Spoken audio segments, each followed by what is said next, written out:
On October 7, 2007, 32-year-old Felicia McGuire's disappearance left her family and friends devastated.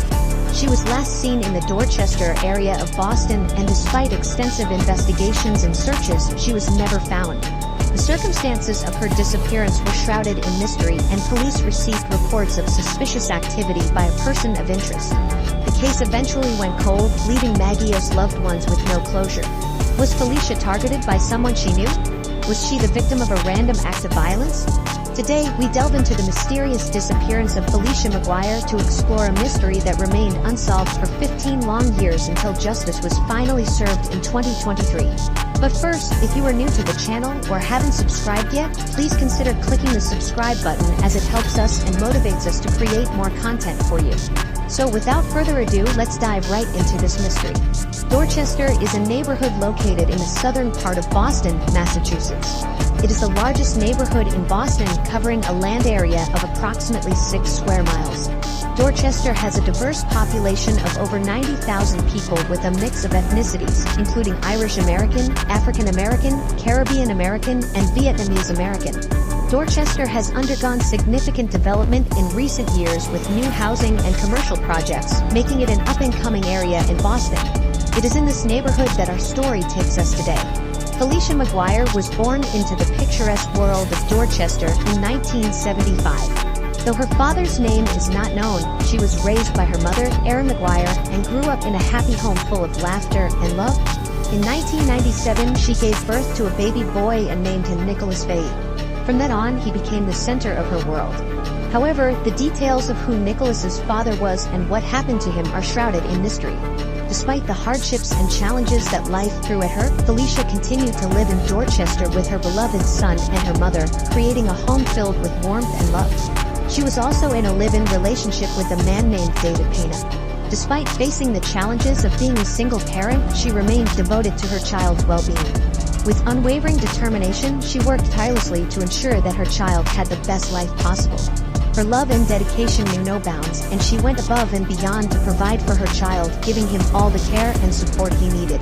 She was a shining example of a selfless and loving mother who put her child's needs above her own and never let the difficulties of life dampen her spirit. It was a cool autumn day on October 7, 2007, when Felicia McGuire vanished into thin air. The 32-year-old mother was last seen in the neighborhood she called home, which was Dorchester in Boston, Massachusetts. She had been spotted on Rickston Street going about her business, but no one knows what happened to her after that. Her mother Sharon's heart ached with the absence of her daughter, and the uncertainty of what happened to Felicia made it even worse. She went through every phone book and every possible contact that she could think of, but it was all in vain. She felt as though she was drowning in a sea of loneliness, and there was no rescue in sight. As days went by, her friends and family grew more and more worried when Felicia failed to contact them. With numerous questions evolving in Felicia's mother's head, and after all her efforts, she eventually reported Felicia missing after 10 days on October 18, 2007. As soon as the report was filed, the Boston Police Department launched an investigation into her disappearance. They discovered that Felicia's behavior was unusual, and she had stopped communicating with her young son and other relatives, a troubling sign that something sinister might have happened to her. Her family was deeply worried about her safety and well-being, as it was not in her nature to disappear without a trace. Where had she gone? What had happened to her? These were questions that remained unanswered, leaving her son and family to grapple with the uncertainty of her fate. As the investigation into Felicia McGuire's disappearance began, law enforcement officials worked tirelessly to uncover any evidence that might help them solve the case.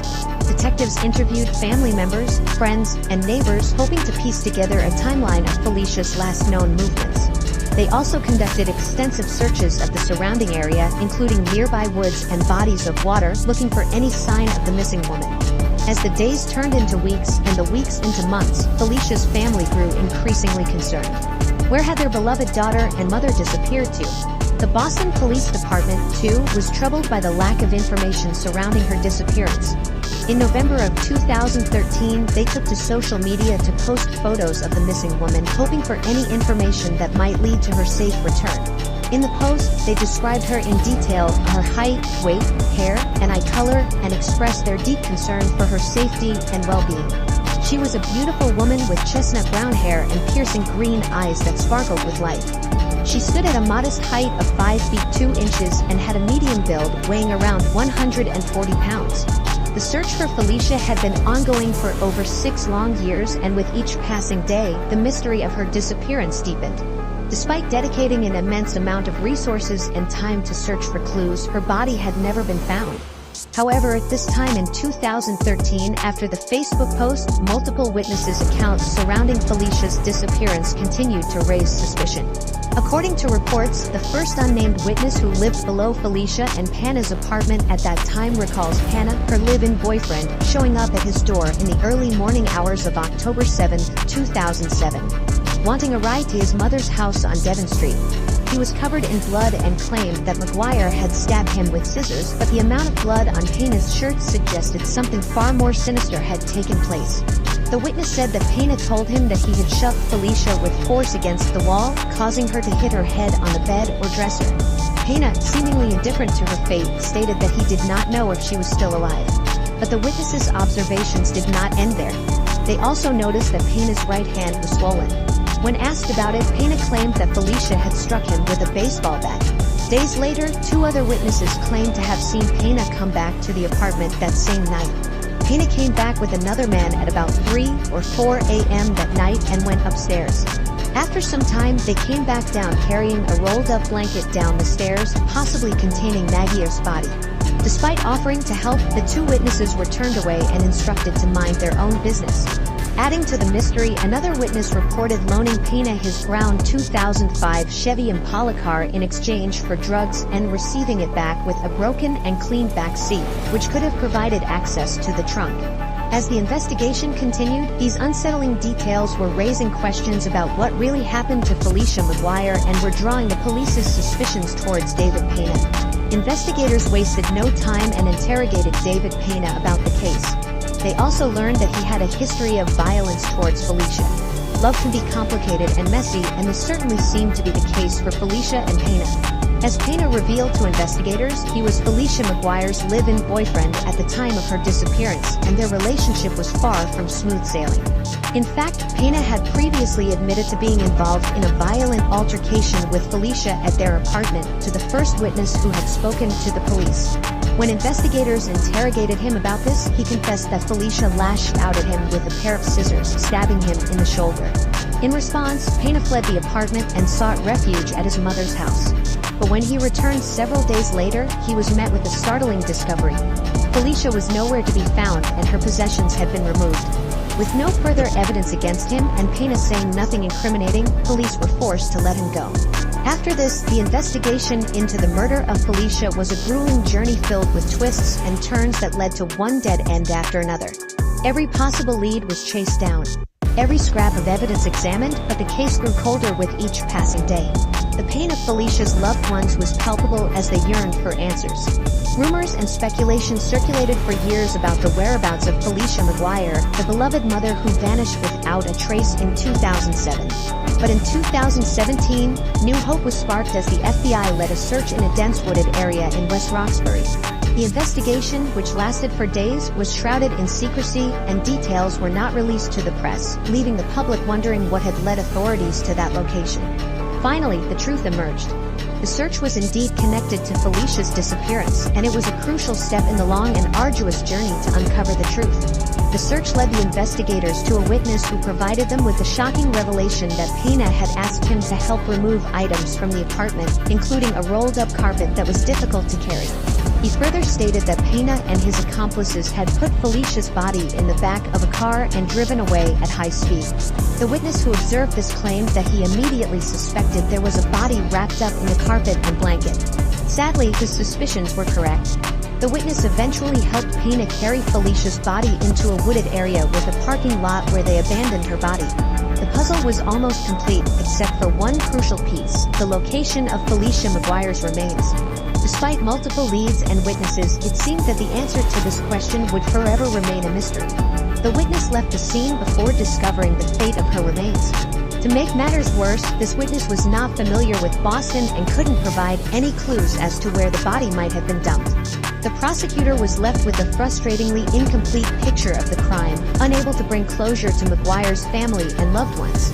The Boston Police Department's fugitive unit successfully apprehended David Pena on January 14, 2023, at the Baker County Detention Center in Florida.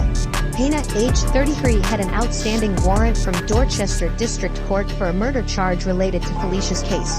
Pena was also wanted for trafficking cocaine as per an outstanding warrant sought out of Suffolk Superior Court. It has been over 15 years since Felicia vanished from Roxton Street in Rochester, leaving behind her young son. Pena's arrest may provide some long-awaited answers to her family and friends who have been searching for her all this time. Pena appeared in court for his arraignment on February 15 for the charges brought against him. The case has garnered national attention, and this latest development has rekindled hopes of finding Felicia's remains. After more than 15 years of uncertainty and heartbreak, there is finally a glimmer of hope for the family of Felicia McGuire. Despite her body never being found, law enforcement officials have reason to believe that her remains are located somewhere in the Boston area. The news of an arrest has brought some measure of closure to a case that had long remained unsolved. While it could not bring back their beloved Felicia, her family and friends can finally rest assured that someone will be held accountable for her tragic death. Suffolk County District Attorney Kevin R. Hayden expressed his hope that the arrest of 33-year-old David Pena will provide some measure of comfort to Felicia's loved ones. While the pain of losing her can never truly go away, it is hoped that justice will finally be served. Pena is set to appear in court and will likely go to trial very soon. Our hearts go out to Felicia's family and friends during this difficult time. We can only hope that they will find some solace and peace as they continue to heal from this unthinkable tragedy. The case of Felicia McGuire is a heartbreaking story that has lingered for over a decade. However, with the recent arrest of David Pena, there is finally hope for answers and justice for Felicia and her family. The dedication of law enforcement and the support of the community are vital to bringing closure to these kinds of cases. What are your thoughts on this case? Share your opinions in the comments section below. It was May 20, 1990, around 3 a.m. in the morning. The Sunfield vacation destination, Wildwood, was filled with people from around the state and country. As the place is a warm vacation resort, people were spending their time enjoying and partying. 20-year-old Susan Negersmith was having a great time too, but it didn't take long before the boardwalk of Wildwood wasn't fun anymore. At least, not for Susan. Her partially clothed body, battered and left for dead, were found in the morning behind a popular restaurant called Schellinger's. What could have happened to this 20-year-old girl who was just visiting Wildwood for Memorial Day? Was it homicide or something else? But first, if you haven't subscribed to our channel, please hit the subscribe and like buttons. Now without further ado, let's take a walk through this twisted cold case. Wildwood is a resort city in New Jersey filled with award-winning sandy beaches and world-class boardwalks. It is an ideal family destination to have a fun weekend or a vacation. It is also a place with a bustling nightlife. But the peculiar thing about Wildwood is that it has a crime rate of 1 in 16, which is more than 99% of the communities of New Jersey. And this unfortunate cold case also took place in the resort city of Wildwood. Susan Marie Negersmith was born on December 30, 1969, in Carmel, Putnam County in New York. She was the third child of Kent Negersmith. Her father remarried on March 29 in 1986 to Colleen Barger. Susan had 2 siblings and 1 step-sibling, Michael Negersmith, Don Stegel, and Emily Negersmith. Susan was pursuing her education in a New York State college, and she completed her second year from the college in February 1990. As an outgoing person, Susan always made her leisure time worthwhile, be it hiking with her father or exploring the corners of the Adirondack Mountains where her father had a cabin. According to her loving father, Susan loved hiking just like him. She was a former cheerleader. She used to be one of the most enthusiastic cheerleaders in college, according to her friends. Susan had an interest in skiing as well, and she started skiing from a very young age. She was very good at it, and used to ski competitively as well. That says a lot about Susan and how outgoing she was. Kent Negersmith, Susan's father, also expressed in his own words how much Susan loved the beach and the way she enjoyed the freedom of the bright blue ocean. Susan also enjoyed hanging out with her friends and often enjoyed going out on Saturday nights. Her brother Michael described his sister as fun. According to him, it was always a time full of enjoyment when he was with his sister. She was just a hazel-eyed, brown-hairy, spunky girl, and she liked living her life to the fullest. But her promising life was soon about to change, and that change was waiting to devour all the hearts of the people who cared for Susan. It was May 26th of the year, 1990. And the warm city of Wildwood was cooler than usual. According to people, that Saturday night was around 57 degrees. The nights in Wildwood are filled with youth enjoying themselves and drinking the night away. People usually visited Wildwood for a party vacation. And consuming large amounts of alcohol was usually a part of the party. And that night was no different. People from different parts gathered and packed the boardwalk pubs and bars. Among those people was Susan with her friends. According to a witness, Susan and her friends had booked a motel nearby and had some late-night drinks, getting quite intoxicated. After the party, Susan bid farewell to her friends around 11. People saw her being escorted by a man. The man appeared to be around 20 years of age. But in the early hours of Sunday morning, Susan's battered and bruised body was found behind a popular hotel. Shellingos? The events of the previous night weren't exactly clear. Another description of the story was that her friends last saw her around 8 in the evening on Saturday. She left with a man, drunk and intoxicated. But those two stories were not the only stories from that unfortunate day.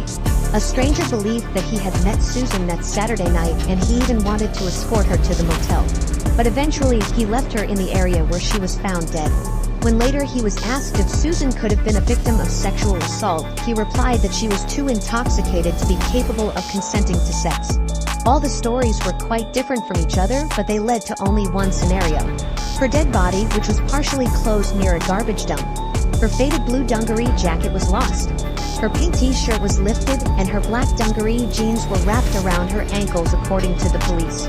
If the first story was true, with whom did she leave, and for what purpose? If the second story is true, then who were the so-called friends she went to party with that night? And if the third story was true, what happened after the man left her near that restaurant? There were so many questions, but all were left unanswered. There were so many stories and reports, but what was the real scenario? Susan's body was found on Sunday morning at 10:30 a.m. by two employees of the restaurant Schellingers. According to the reports, the police estimated that Susan passed away at 3:30 a.m. on May 27, 1990. She was found near a dumpster in an alley behind a popular restaurant called Schellingers. Schellingers was famous for its maritime theme and a wide variety of classic seafood. It was located on 3516 Atlantic Avenue in Wildwood. Her body was found in an agonizing condition. Her clothes were partially removed, and she had bruises all over her body and bloodstains on her chest. She showed clear signs of being a victim of some sort of sexual assault. Her feet were clean, which meant she did not walk there. One of her teeth was also chipped. With the superficial evidence of 27 external injuries, signs of an assault, and bruises, it was ruled to be a homicide. An autopsy said that she was assaulted before she took her very last breath. But after the medical examination of Susan's body, the cause of death was changed to accidental. After the second autopsy, a small silver glass was found in Susan's anal cavity. Dr. Mary and Clayton even found semen in the victim's body, but she never mentioned it until later. On further examination by examiners throughout the state, a suspect's DNA was found vaginally and under Susan's fingernails. Collection of many DNA samples was done, but they did not match any profiles within the system. The medical reports stated that the alcohol level in her blood was 0.285%, which was over 3 times the legal limit at the time. World-renowned forensic pathologist Dr. Michael Baden listed 26 points of trauma and declared that Susan had suffered from mechanical asphyxiation and that her death was accidental. Although asphyxiation requires non-specific external force to decrease the level of oxygen flow in the bloodstream, the attorney's office refused to elaborate and denied that strangulation or suffocation could have led to the death. In the end, the cause of death remained accidental due to heavy intoxication. However, Susan's father, Kent Nagersmith, was not about to accept this fate. He believed that his daughter was a victim of homicide, and he had no doubts about this. Kent knew in his heart that he had to do something to get justice for Susan. Kent Nagersmith was a senior scientist for Bayer Corporation in 555 White Plains Road in Tarrytown, New York before he retired. He was 42 years old when he first heard about his daughter. He was at his cabin in the Adirondack Mountains in northeastern New York. He was informed by his son-in-law through a phone call. Kent drove 180 miles to Cape May County Courthouse from Westchester County to visit the hospital. He could not imagine who could have done such a thing to his daughter. He knew his poor daughter was a victim of homicide, but that was not what he wanted to hear at first. After burying Susan under a pink granite heart in Raymond Hill Cemetery, the broken-hearted father promised himself that he would not give up and would continue his fight for justice till he drew his last breath. At first, the case had been treated as a homicide, but within a month it was changed to an accidental death by the county coroner Dr. John Napoleon. Martin Toohey, a lawyer who represented Susan's father, told him that it would be difficult to question any suspects and pursue the investigation, as the first thing the attorneys would do is point out the cause of death on the certificate. So changing the cause of death was a big priority in solving the case. Taking the words of Toby seriously, Susan's father, Kent, set out to try to change the cause of death. Susan's father, Kent, was not going to rest easy till he found answers. He appealed to the court to re-examine the cause of death.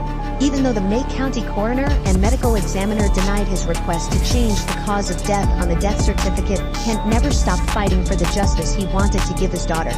Kent even took a brave step forward to ask for help from the governor. He knew his daughter very well and didn't believe that she had gone out to party with strangers. According to him, Susan enjoying herself with her friends on a Saturday night was normal, but going out with complete strangers was not possible.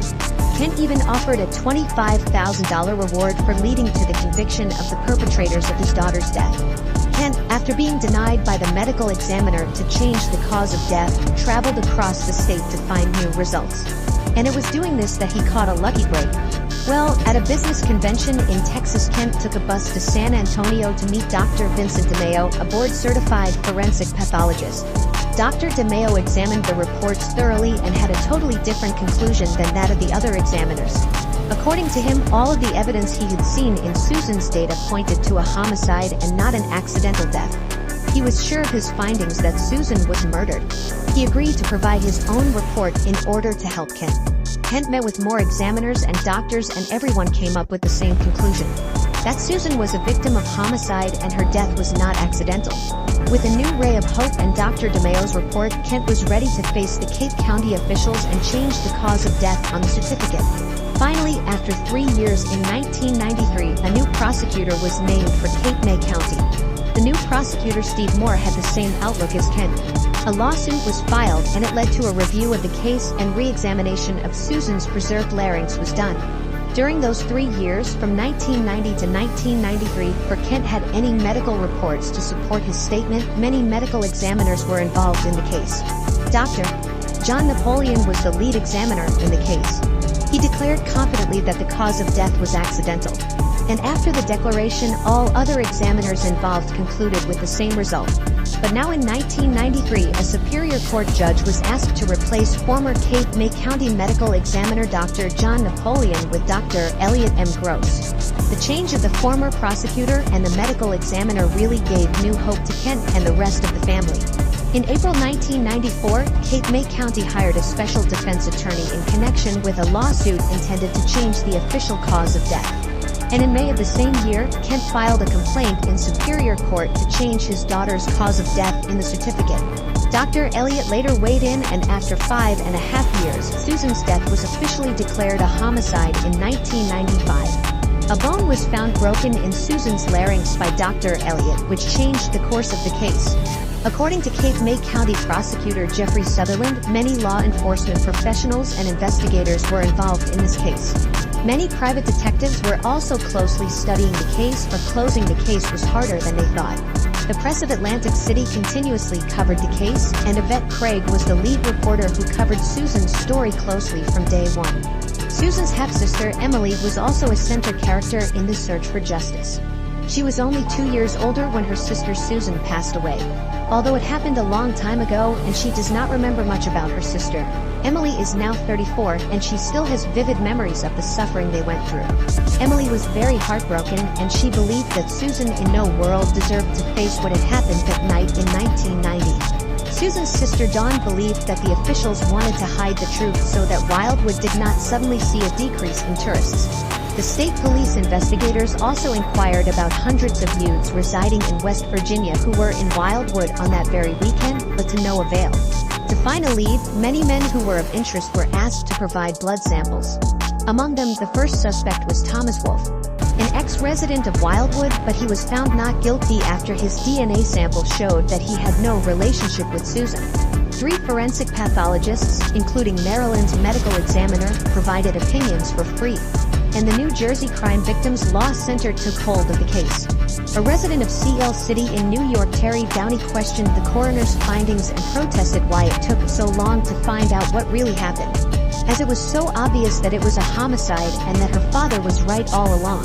According to the Cape May County Police report, Susan Nager-Smith drove to New Jersey with 6 of her friends for Memorial Day that fateful weekend in May 1990. They checked into a Wildwood hotel which was located at 2700 block of Atlantic Avenue.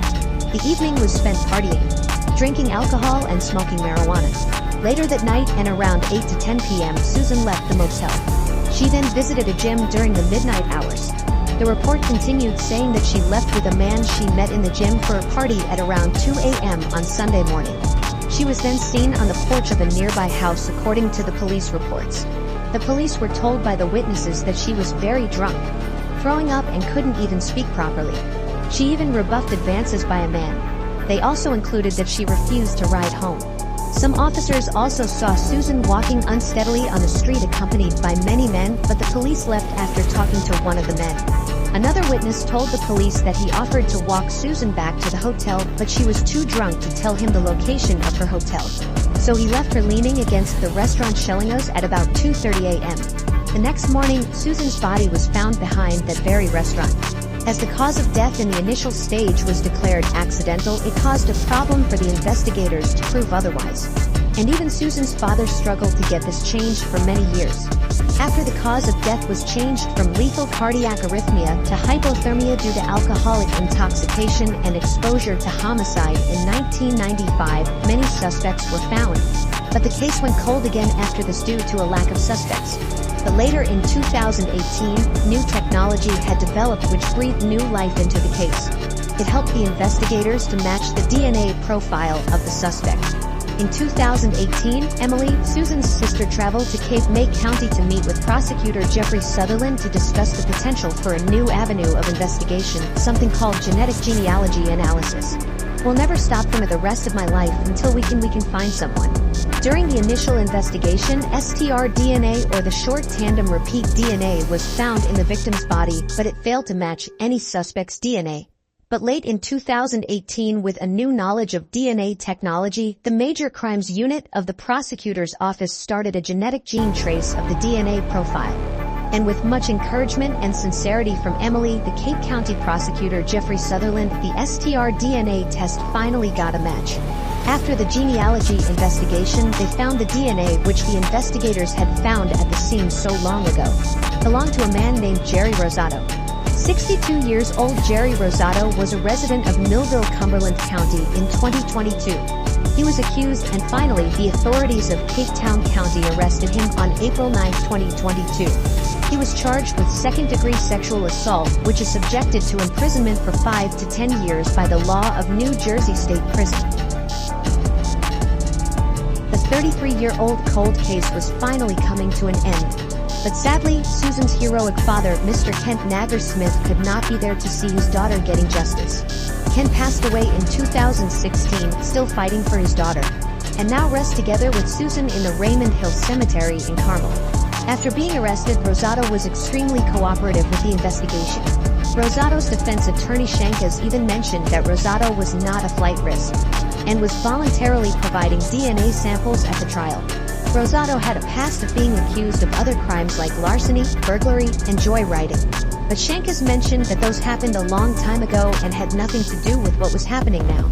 According to him, the arrest of Rosato was neither justice to his client nor to the Nager-Smith family. Shankas argued the DNA evidence also did not hold up exactly. He pointed out that DNA evidence often results in matches of 1 in quintillions, which is 18 zeros after the first digit. According to Shankies, the DNA found under Susan's fingernails was a less certain match, closer to 1 in 650, which could mean a match with many people in a community. Other reports that Shankas went through consisted of files from the day of the incident that took place in 1990. Those reports stated that Susan had indulged herself in sexual activities with at least 3 other men in the 24-hour window before her death. The witness who reported that he wanted to walk Susan to the motel but left her near Shellingos later stated that he also indulged in sexual activities with Susan that day. Emily Negersmith, Susan's sister, remained impassive in the court during the proceedings. Later, she said that she was not provoked or infuriated after hearing about Susan. What made her angry was denying the claim to the DNA match. Jerry Rosado, although arrested in 2022, was released in March 2023 after 11 months. A three-judge panel ruled on March 2023 that the case was out of the law's jurisdiction date. It stated that the statute of limitations in 1990 required prosecution to begin within 5 years of a sexual assault, and the year 2023 was very late to fall under the same. It ordered a trial judge to order dismissal of the accusations against Rosado, with no further evidence that he was the killer. And after pleading not guilty, Rosado was released. The case remains unsolved, but now the authorities are more than confident that they will close this case once and for all. Rosado is not accused of murder, but for sexual assault. But as per the Negersmith's family's emotions, Rosado was the criminal who ended Susan's life. The investigations are ongoing, but everyone hopes that there will soon be a conclusion in this 33-year-old cold case. The 33-year-old cold case still remains unsolved. Maybe this time, Susan's half-sister Emily will take the role played by her father. This time, all the questions might finally be answered. And then Susan and her father's soul can rest in peace. What do you think actually happened that night in 1990? Was Rosado actually the killer? Share your opinions in the comment section, and then Susan and her father's soul can rest in peace. What do you think actually happened that night in 1990? Was Rosado actually the killer? Share your opinions in the comment section. In the height of summer of 1978, on July 14th in Aberdeen, Scotland, the body of 32-year-old scientist Brenda Page was found in her home. Bloodied and beaten, it was evident that Brenda's death was no accident. The Aberdeen Police Department quickly began their work in trying to find her killer. Little did anyone know that it would take 45 years for her murder to be solved.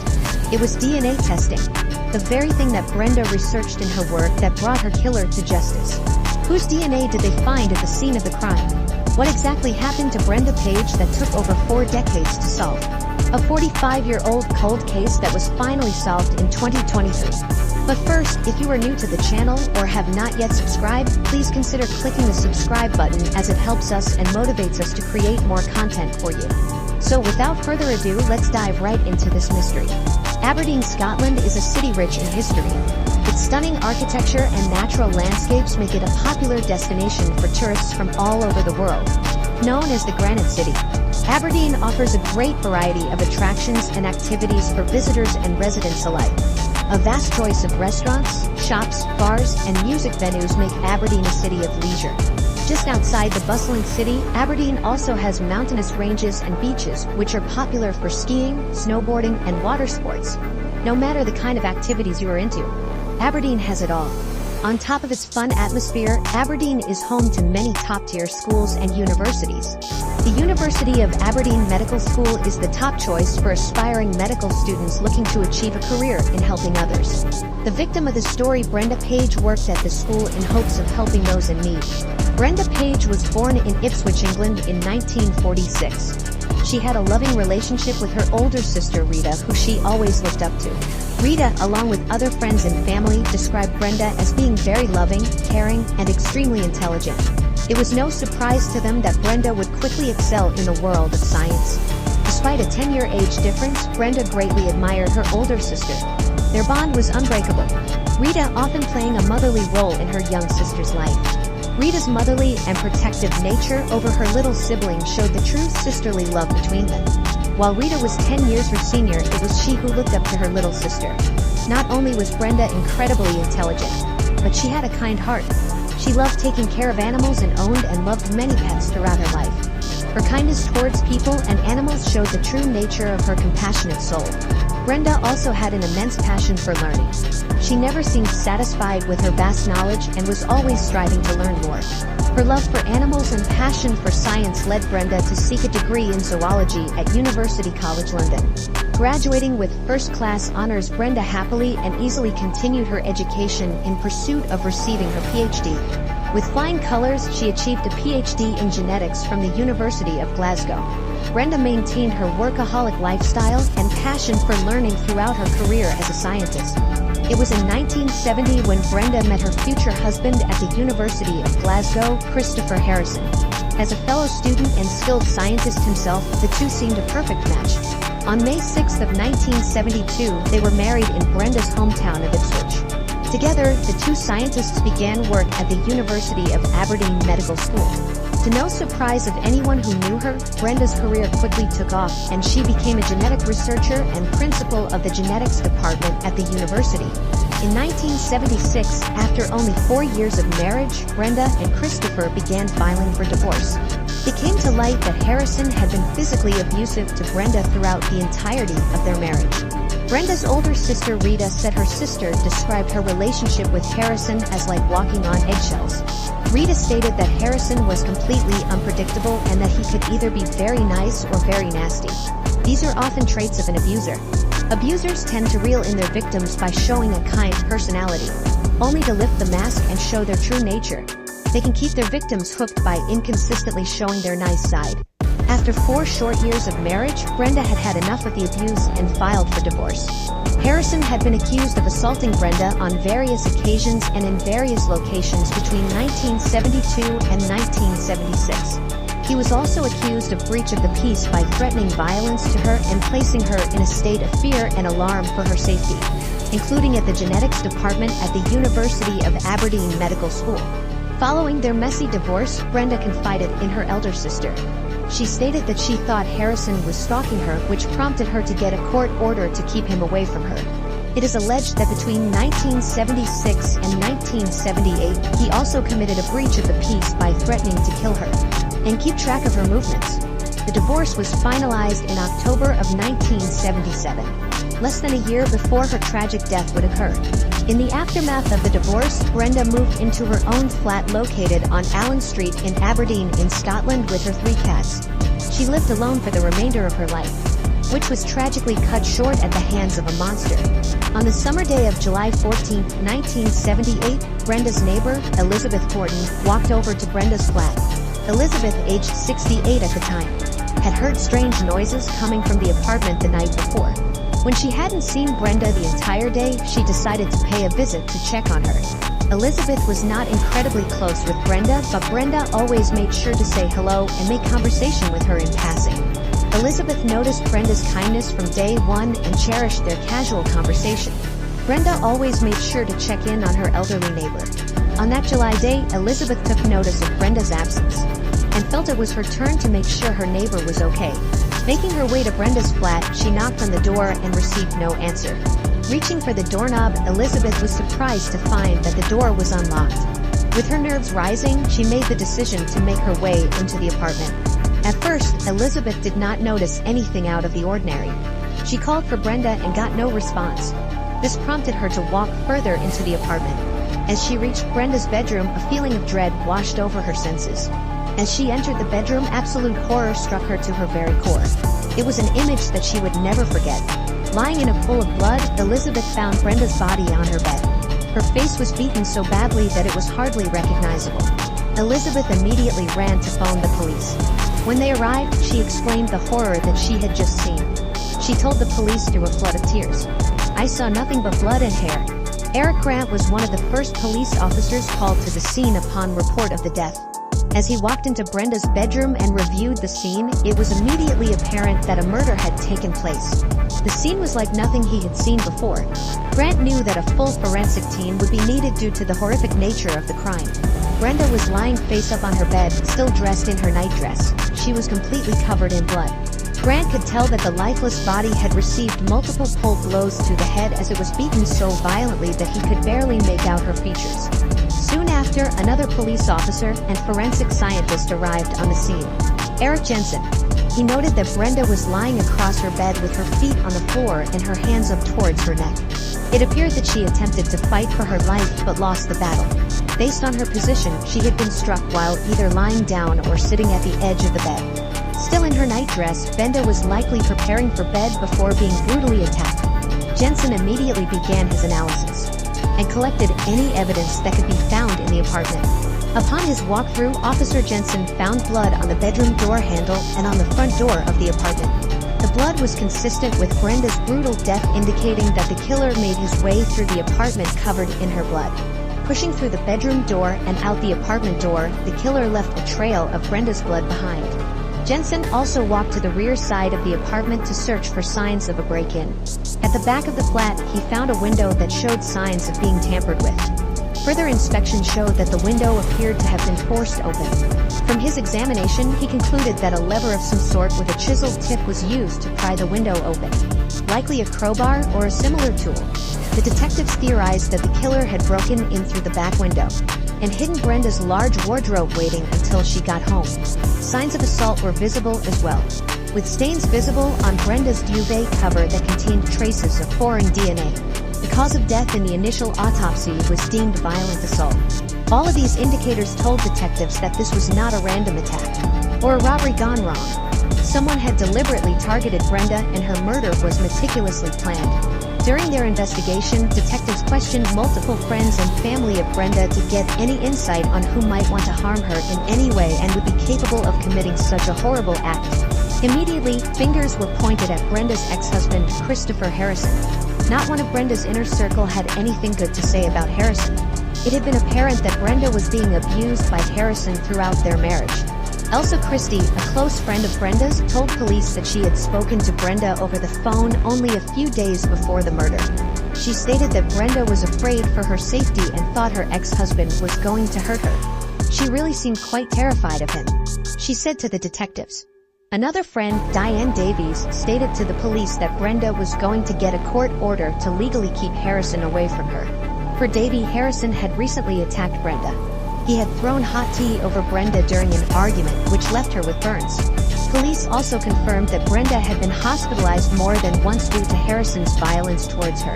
With all of the testimonies from friends and family, Harrison was arrested on suspicion of murder. Interrogated diligently by detectives, Harrison professed his innocence and maintained the fact that Brenda was the best thing in his life.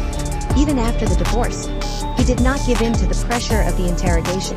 When asked if he had ever been in Brenda's apartment, he denied ever stepping inside the home. To the dismay of the detectives, Harrison could not be convicted due to lack of evidence. Although he seemed a prime suspect, they did not have enough proof or conviction at the time. Detectives Grant and Jensen began looking for alternate suspects in hopes that their dead end would be reopened to more possible avenues to explore.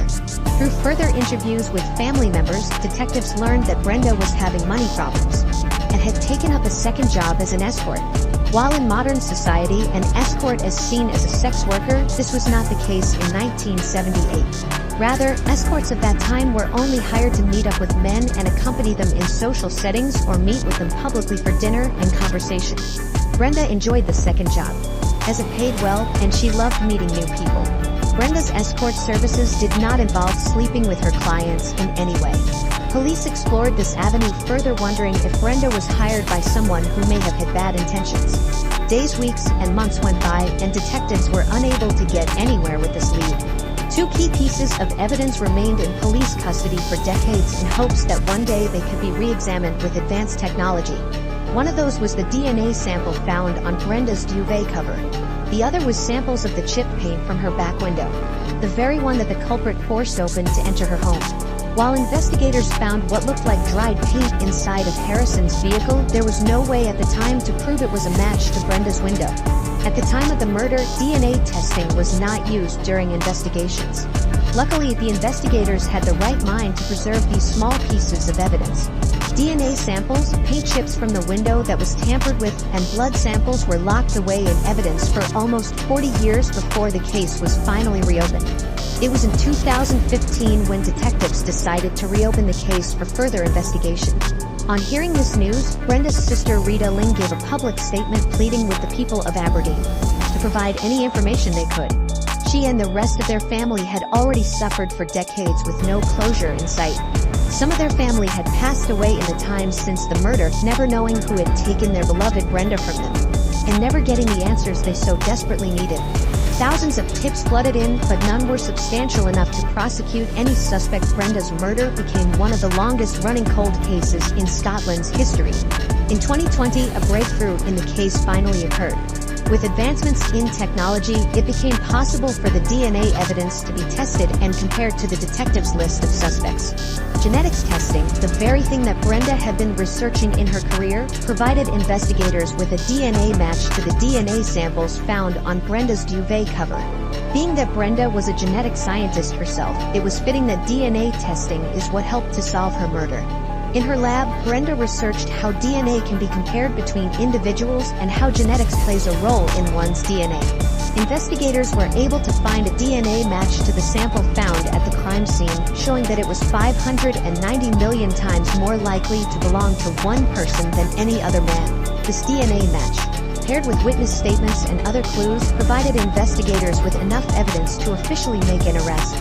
It was, in fact, Brenda's very own ex-husband whose DNA was found at the scene. Christopher Harrison was charged and arrested for the murder in March of 2020 by Detective Constable Thomas Gorman.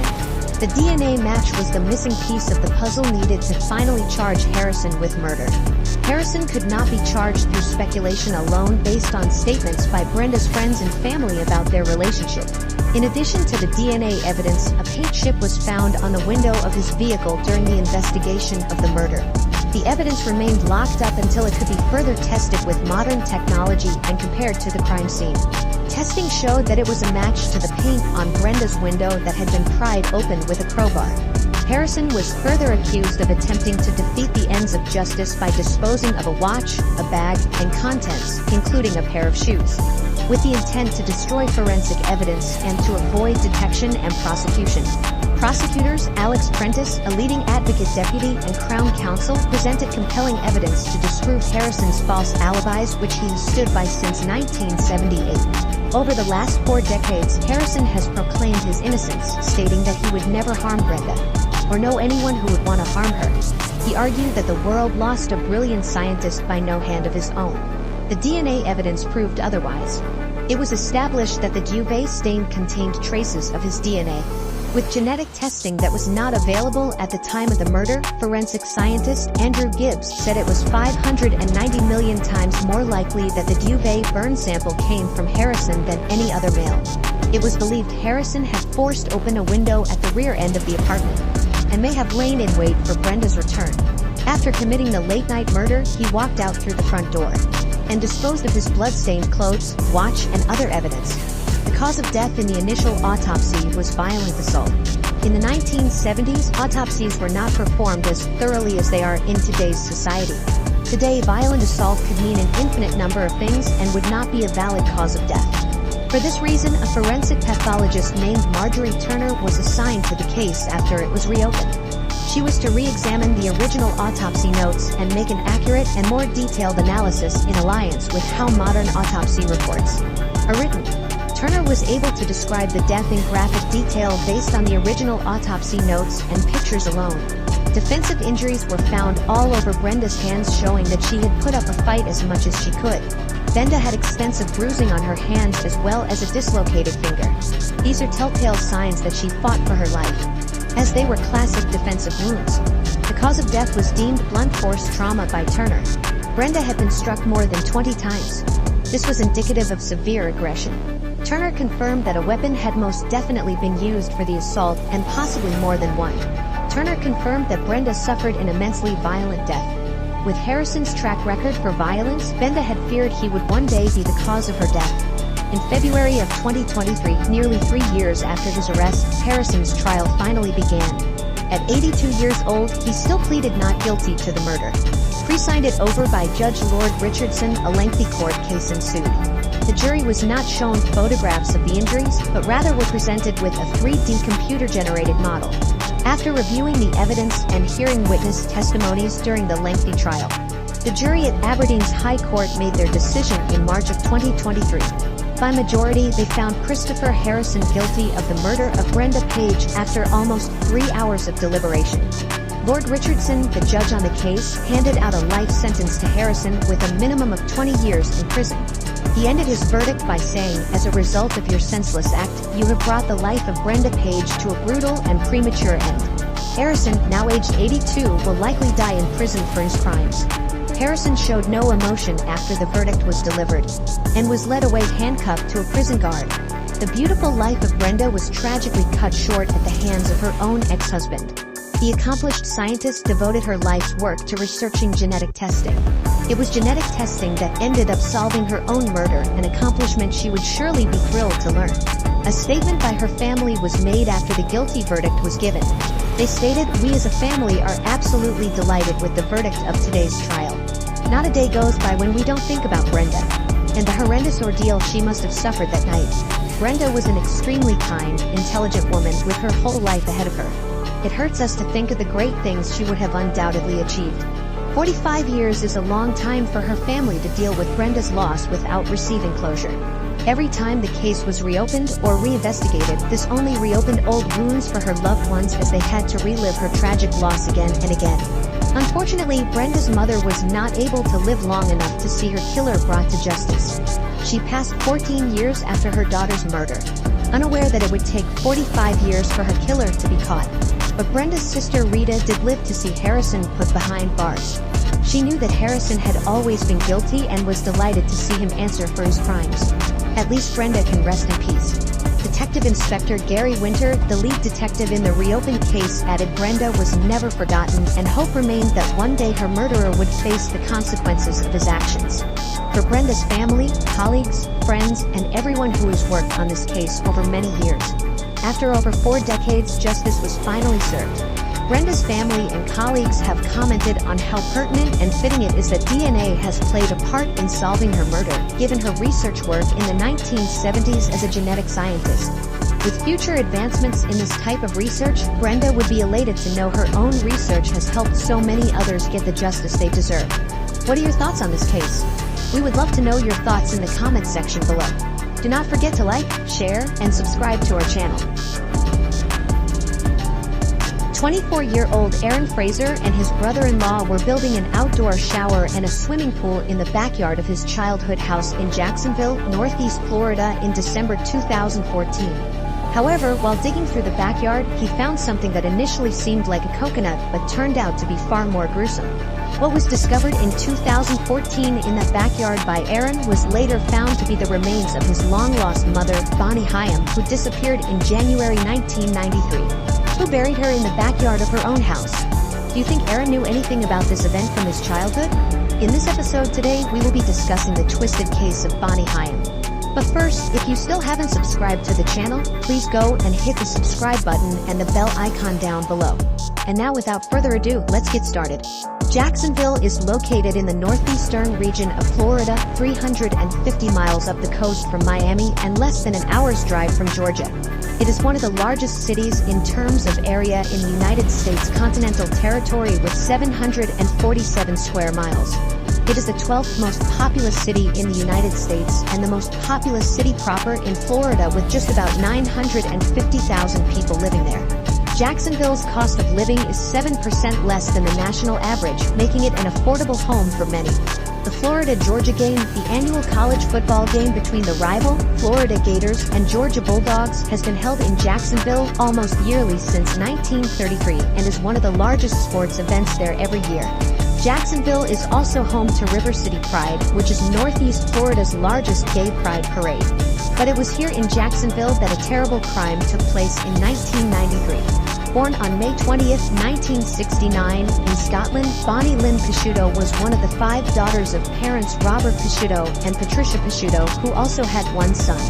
Unfortunately, there is very little information recorded of Bonnie in her early life, but testimonies from her family and everyone she was close to suggest she was calm and a peacemaker in the group. She was full of love and cared deeply for people she was close to.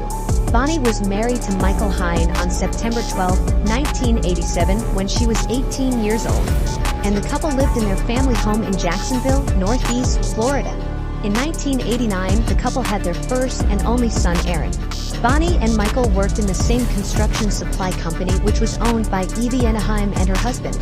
Evie Anaheim was Michael's aunt and was a very close friend to Bonnie. While Michael was a manager in the company, Bonnie was an accountant. Bonnie had a very problematic marriage where Michael was often found verbally abusive towards her in many incidents. Yvonne, who was quite close to the couple, claimed that she and other employees of the company had often witnessed situations where Michael would shout at her and verbally abuse her in public. She recalled an incident where the verbal abuse went on to become physical abuse when Michael slammed the car door on Bonnie's hand while they were having an argument in the parking space of their workplace. Bonnie ran back crying to Yvonne. Yvonne, along with Bonnie's sister, Liz's Pete, was aware of the fact that Bonnie wanted to separate from Michael and take Aaron with her. To do this, she had created a different bank account to save money. But unfortunately, Michael somehow learned about the separate bank account and forced Bonnie to close it. Although she did what Michael wanted her to do, she ensured that she was still saving the money for her separation. And trusted Yvonne for that and was keeping her money with Yvonne. On the day of Bonnie's disappearance, January 6, 1993, Bonnie and Yvonne had plans to meet around 8 p.m. at Yvonne's place. Bonnie reached her own house in Jacksonville around 6:30 p.m. However, around 8:30 that evening, Bonnie called Yvonne to inform her that she wouldn't be able to visit Yvonne's place that night as the couple had an argument which had really upset Bonnie. When Yvonne asked if she wanted to call her later, Bonnie assured that she would call Yvonne in the morning. Throughout the call, Yvonne noticed that Bonnie was crying and seemed very upset with the fight. Later that night is when she allegedly left the house and never returned. Michael allegedly said that he contacted his mother Carolyn Hyam and requested her to keep an eye on Aaron while he went in search of Bonnie the same night of January 6, 1993. He went away for almost 45 minutes. After reportedly doing so, he went home, waited until the next morning without contacting the police, and then called in to inform his employer that both he and Bonnie wouldn't attend the office that day, as she had left the night before.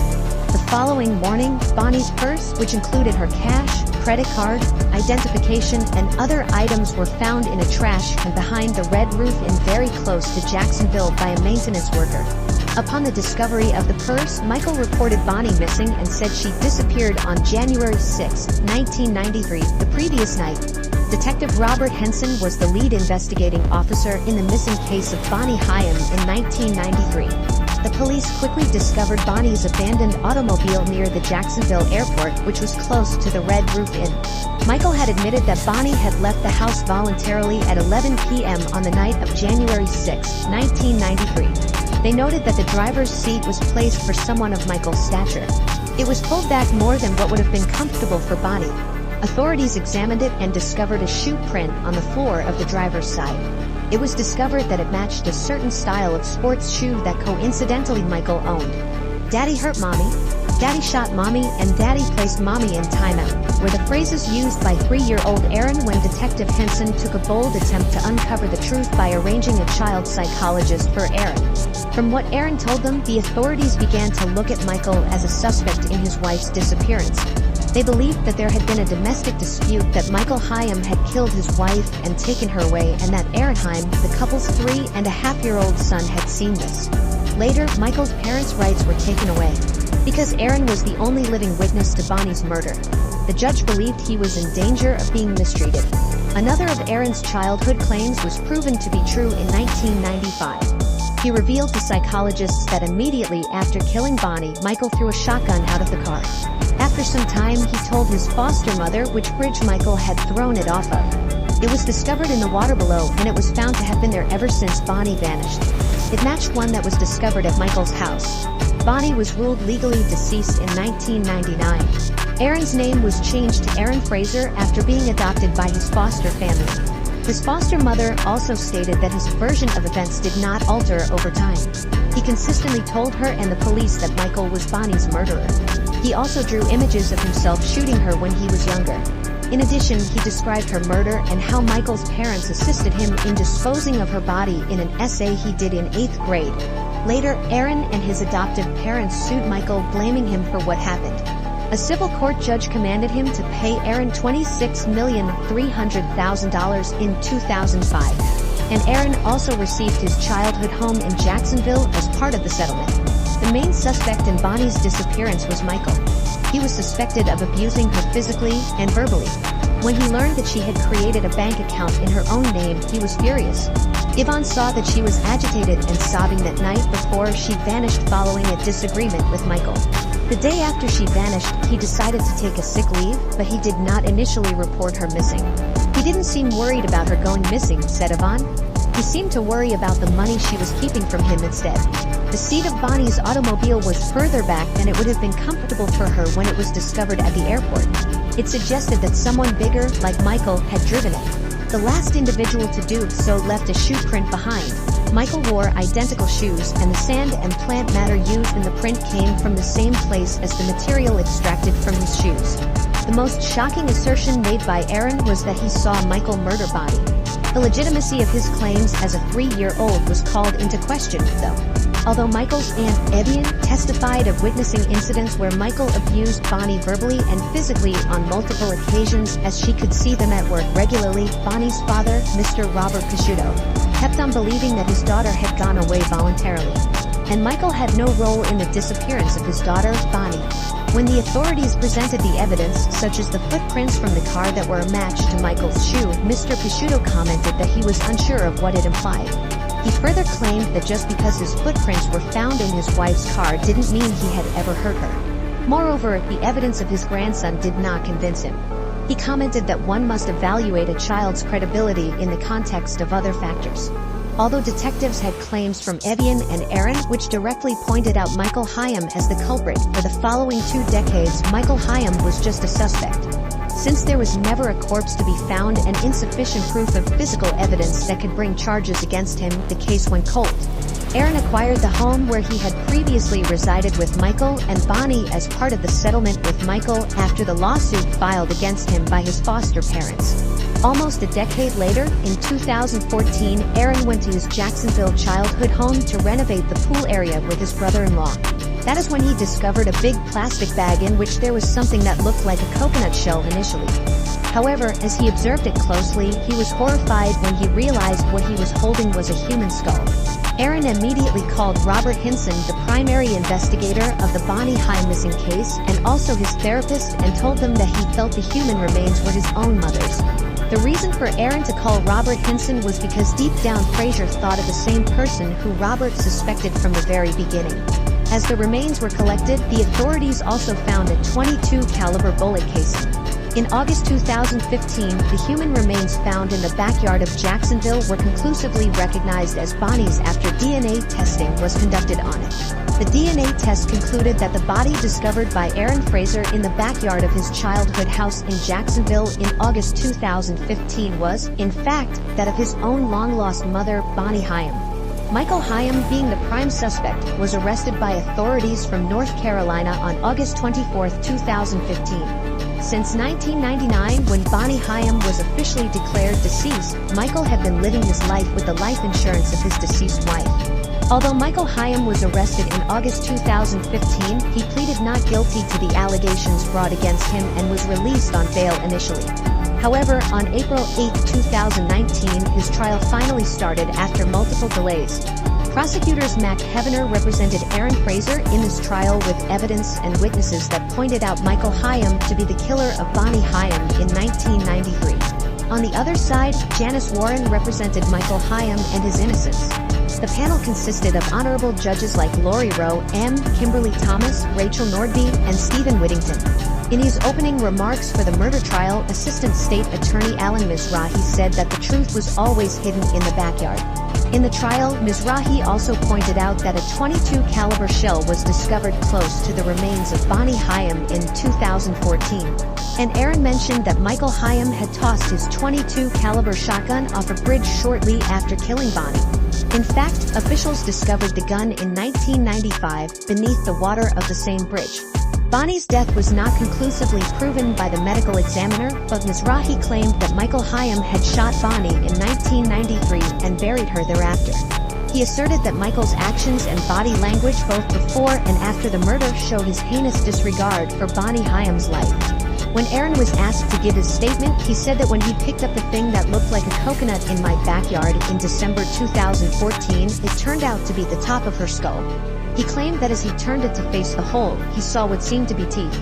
It was quite difficult, he remarked. I think everyone can picture picking out a skull, even if it isn't a loved one, and what it would do to someone. Needless to add that it was, in fact, my own mother's. The 53-year-old Michael Hyam, who was wearing spectacles and an olive-colored suit, was emotionless when prosecutor Hevener pointed at him during final arguments. As he has done ever since his wife vanished, Michael stood and insisted on his innocence during the entire trial. "I love my wife," he affirmed in court, "and I would never hurt my wife." Mac Heavener chronologically set out all of the events in the courtroom that happened during the day of Bonnie Hyam's disappearance. Based on the reports and claims of the witnesses at that time, he tried to focus on the areas that led to the certainty of linking anyone other than her husband behind her murder. Bonnie Hyam skipped work on January 7, 1993. She left the house alone at 11 p.m., according to Michael Hyam, who would subsequently claim that the pair had argued the previous evening. Heavener informed the jury that the defendant had the intent, the means, and the capacity to murder his wife. He was aware that Bonnie Hyam intended to take their 3-year-old boy in separate from him. She called her close friend Evian the night before she vanished. She was upset and weeping. She promised to talk with Evian in the morning. Michael Hyam was referred to as Mr. Ill Will and Mr. Evil Intent by prosecutor Heavener, claiming that he was the owner of the specific gun used to murder Bonnie Hyam, and that a footprint in the sand on her car's floor matched his size 10 Nike sneakers. Heavener remarked, "You'll hear the truth scream from those floor mats." In this case, the shoe print says volumes.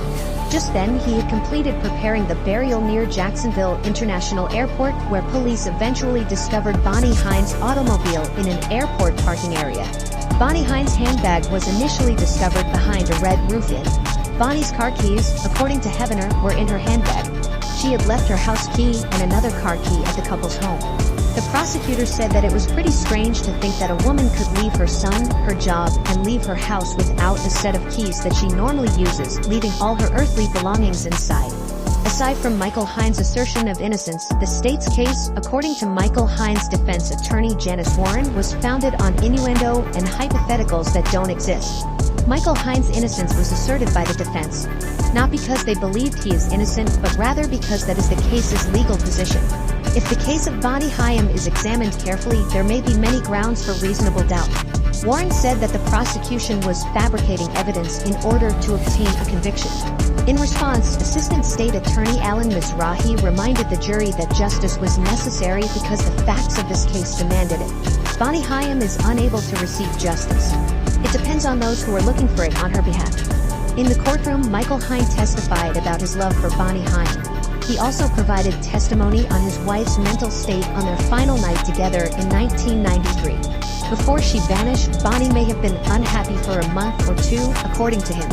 He went on to say that she wasn't as bubbly as she had been in the months before her disappearance on that tragic night. In his opening remarks, defense attorney Warren argued that the prosecution lacked sufficient proof to establish Michael's guilt beyond a reasonable doubt. "We agree that she is dead. Her body is there. We all agree. But they have to show that he committed the crime," she remarked. Ladies and gentlemen, when you listen to the evidence and after you're finished, you're going to see the lack of evidence in this case far outweighs any evidence they brought you. Initially, Michael Hyam appealed to the court that Aaron's statement from his childhood should be kept out of the trial as he was just a toddler, and his perception towards the whole situation of his mother's disappearance and his testimonies related to his father hurting her might have been from his own imagination. Michael Hyam insisted that Aaron's statement was baseless as he was too young to even remember what happened to his mother the night she disappeared. However, the honorable judge decided to keep Aaron's statements and testimonies, a big factor of the trial because back in 1995, Aaron's claims about the location of the shotgun had been proven true. Evie and Hyam, who was close to both Bonnie and Michael, gave testimonies against Michael, confirming that Michael had been very abusive and controlling towards Bonnie. She believed that Michael was absolutely capable of killing and burying Bonnie in their backyard. Additionally, 2 prisoners claimed that Michael Hyam admitted to killing his wife in 2015 when he was in prison with them. Terrence Richardson, one of the inmates, said that Michael started telling them about how he strangled his wife to death, how her kid was furious with him, and how he buried her in the backyard. Apart from this witness, 2 significant pieces of evidence that stood out and directly pointed towards Michael as the culprit were the footprints on the car seat that matched Michael's shoe that was found in the family home of Hyam. The second was the .22 caliber shell that matched the gun that Michael owned. The jury heard testimony from the witnesses about aggravating circumstances that could result in a longer sentence for him, including whether the crime was committed in front of a family member, whether evidence was tampered with, whether it was committed in a heinous, atrocious, or cruel manner, and whether it caused the victim's family great emotional distress. The judge concluded that the crime was not conducted in a terrible, awful, or cruel way while agreeing on 3 of the aggravating circumstances. The jury found Michael guilty of second-degree murder on April 12 based on the available information and witnesses. He received a life sentence on May 21, 2019. Domestic violence can take different forms. It can have a severe impact on children who witness it. And in cases like Bonnie Himes, it can cause children to have lifelong trauma. Here, a father named Michael Heim, who was supposed to be the protector, the hero to the son, Aaron, turned into his biggest nightmare. Although Michael received his sentence of life imprisonment and Bonnie was served justice, it still did not bring back a mother for her son. Evidence and witnesses helped Bonnie's family win the trial after over 2 decades of waiting. And this hopefully brought her family some form of peace.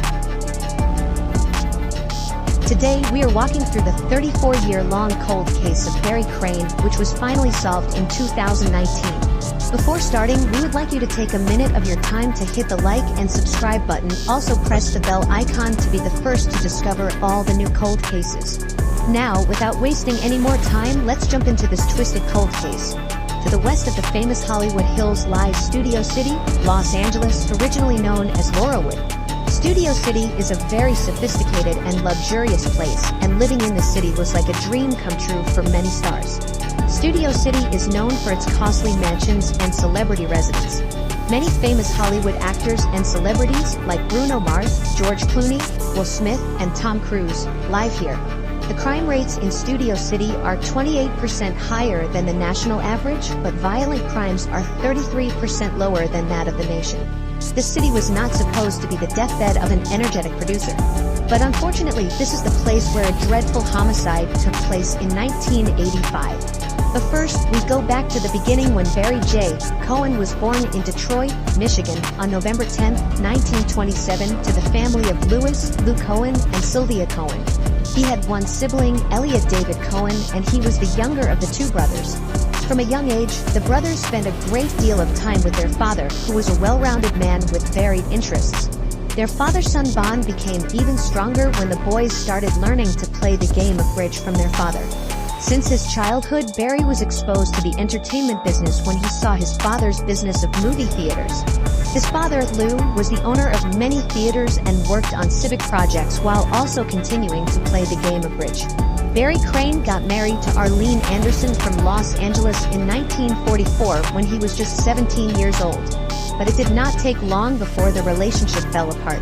After 2 years in 1946, he got married again to Shirley Complin of Southfield, Michigan.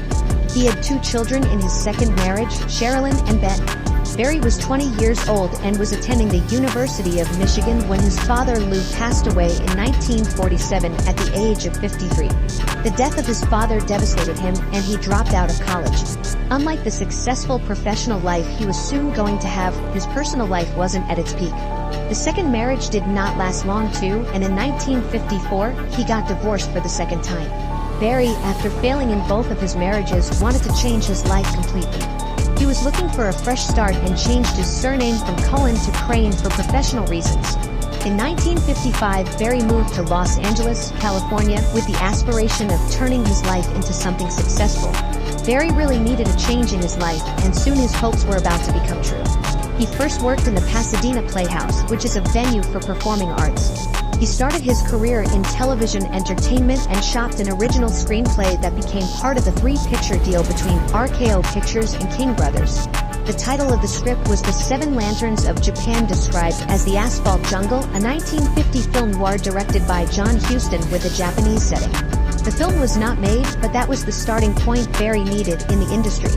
He was the associate producer and later on the producer of a 1966 TV series called Mission Impossible. He also produced Mannix in 1967, The Magician in 1973, and many more. He was also credited with directing Trapper John, MD, The Incredible Hulk, Hawaii 5-0, Chips, Dallas, Wonder Woman, and Supertrain. Very soon, Barry became famous among the movie stars and was appreciated by many of them. One of the actors whom Barry had worked with, Mike Connors, described him as a problem solver and said that Barry was very talented. It was not long before Barry started getting recognized for his job in his career. He made some important connections which helped him to be a part of some of the most influential series of the 1960s and 1970s. Although Barry was beginning to become famous for his dedication to his work and was becoming well known among fans and co-workers, information on Barry's personal lifestyle was very scant, and he was great at deflecting questions. A rumor started about Barry's sexuality when he moved to LA. However, Barry deflected questions like he usually did when asked about it. During those years, being a homosexual man was like being a witch in the dark ages, and Barry knew that very well. Although he wasn't vocal about it, he never denied any rumors of him being homosexual. He surely was looking to adjust somewhere in the big city, looking for a place where he could have some freedom following his choice of lifestyle. Even though Barry was very focused on his work, his mind was not at ease. When he was interviewed in 1972, he explained that he was married twice, but both marriages ended in divorce, and that didn't let him relax. He continued saying that in February he went on a vacation to the Caribbean, which was supposed to last 3 weeks. But he could only stand it for 5 days. And he concluded by saying that his mind was overactive and barely let him rest. Apart from being quite successful in the movie line, Barry was also an excellent bridge player. He liked playing the cards from a young age and started his professional career from the late 1940s. While being an important character in the TV industry, Barry's interest for bridge never stopped. Playing bridge competitively became his weekend job. He often played with Peter Graves and actors between scenes. It should be noted that he won the prestigious McKinney Award named after American Contract Bridge League Executive Secretary William McKinney at the age of 25. This award was given to the player in North America who accumulated the most master points in tournament play in a calendar year, and Barry Crane dominated this competition for 30 years, either challenging or winning most of them. In his lifetime, he won the McKinney Trophy 6 times in 1952, 1967, 1971, 1973, 1975, and 1978. He also won the Moat Smith Trophy twice, the Oshka Trophy 4 times, the Stoddard Memorial Trophy once, and the IBPA Award for the Best Personality in the year 1985. Barry Crane was even the 15-time North American champion and a Grand Life Master in the ACBL. Throughout his career, Barry won many other awards and earned tremendous respect as a bridge player. He had the record of the highest master points in bridge history even after his death in 1985. It was only in 1991 that his record was broken by Paul Soloway. In honor and memorial of Barry Crane, the American Contract Bridge League, also known as ACBL, renamed the award given for the highest bridge master points in a year to the Barry Crane Trophy. 10 years after his death in 1995, Barry was inducted into the ACBL Hall of Fame. Barry was a friendly person and was often praised by his co-workers in the TV line and also in his bridge career. One person known to be close to him was his bridge partner, Carrie Schumann, with whom he won the World Mixed Pair title in 1978 for a bridge competition held in New Orleans. His aggressive gameplay and Carrie's strategic defense made them one of the best teams in the history of the game. Barry's iconic TV series from the 1960s and 70s made him a star producer and director. His luxurious house in Studio City and his white Cadillac Eldorado were proof of how successful he was becoming in Hollywood. Some of his last works were in the early 80s, including directing episodes of Flamingo Road, 7 Bridges for 7 Brothers, The Powers of Matthew Starr, and a movie Conquest of the Earth, the third and final chapter of the Battlestar Galactic trilogy. It was the month of July in 1985, and Barry was in Pasadena for a Bridge Week regional tournament being held in the Pasadena Convention Center, California. He was part of a 4-person team poised to win the tournament. He also played a 2-session pair game with Billy Miller, a Silver Life Master, and a Bridge Bulletin columnist. It was the 4th of July, a Thursday, and Barry invited Miller and his ex-wife to a dinner at a restaurant nearby. They accompanied Barry in his car, but when they reached there, he excused himself, saying that he wasn't feeling well. Before leaving, Barry was seen making a phone call. It was July 5, 1985, and his team was waiting at the tournament center, but Barry was absent. Although his absence created a murmur among the players, Carrie Schumann, Barry's favorite teammate, took his place and played the game in his stead. While Barry's team was dominating the tournament, he was in his home, which was located in the 4200 block of Colfax Avenue, relaxing on his holiday Friday, or that was what everyone had thought. Thursday might have gone as usual, but what happened on the early morning of Friday was unexpected. In the afternoon of July 5th, a Friday, the regular housekeeper for Barry's home reached his place before 3 p.m. and went to the second level of the house through the front door. But Barry was nowhere to be seen. She saw a blood trail leading up to the third-floor bedroom and she followed it. She reached the bedroom, but Barry was not there. There was evidence of a struggle in there, and she noticed that some bed sheets were missing. There was blood splattered all over the apartment, and she saw a broken ceramic statue on the ground which was covered in blood. She immediately started looking for the owner of the house and finally reached the garage on the lowest level. What she found was a sight she could not forget. Barry's bludgeoned body was lying on the ground, his head having been repeatedly beaten, seemingly by the ceramic statue. His neck was strangled with a telephone cord. His naked body was wrapped in bed sheets, and his wallet and the 1984 Cadillac El Dorado were missing. This was reported to the police immediately. Barry's team won the finals the next day on July 6th, but Barry wasn't there to witness another great win on that Saturday. The news of his death had already created a panic in the tournament, but the tournament had to go on. In the end, Carey led the team to victory. It seemed like a perfect tribute to Barry, and the players gathered for the tournament applauded loudly to honor Barry Crane. After witnessing the crime scene and the bloodstains, the police believed that Barry was killed in his apartment and then dragged from the third-floor bedroom to the garage. They considered that the killer could have been someone whom Barry had some unresolved issues. The LA County Coroner's Office completed Barry's autopsy not long after the day of the incident. It was concluded that Barry died of blunt force trauma to the head. The investigators pursued the case, and a few days later, on July 10th, Barry's stolen white Cadillac was found near Los Padres National Park to the west of Gormantown on Interstate 5 on a mountain road 60 miles away from the crime scene. The detectives also went to the bridge tournament and collected DNA samples from the players who had been in contact with Barry.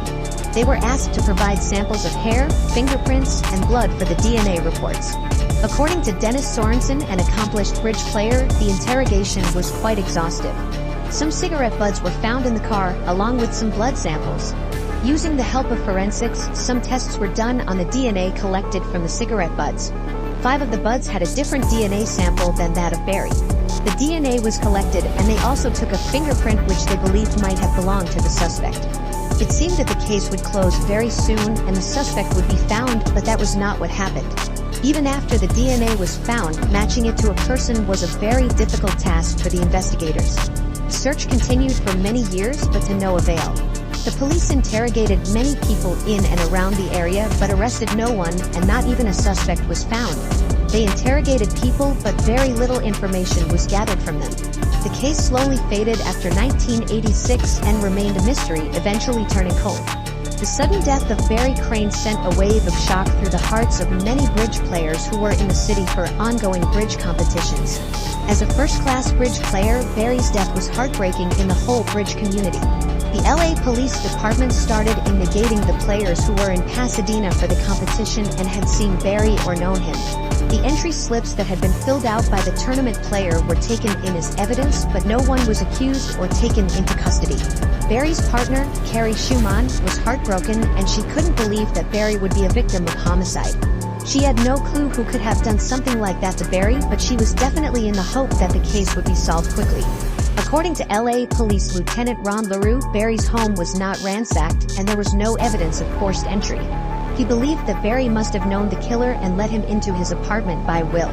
In the year 2006, a Los Angeles Police Department detective from Robbery Homicide Division, RHD, requested that evidence, including fingerprints, be retested. The retest was done, but to no avail.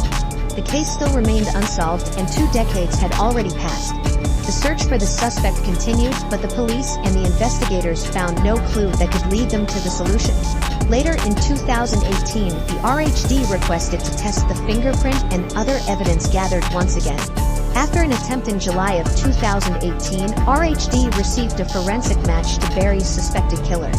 Through the means of social media and by serving search warrants on Facebook and Verizon, the police were finally able to find and locate the suspect Edwin Hyatt, who was working in a car repair shop in Burke County, North Carolina, and was living in a camper van. It was obviously difficult to connect the evidence to Hyatt, as he was living about 3,000 miles away from the place of the incident.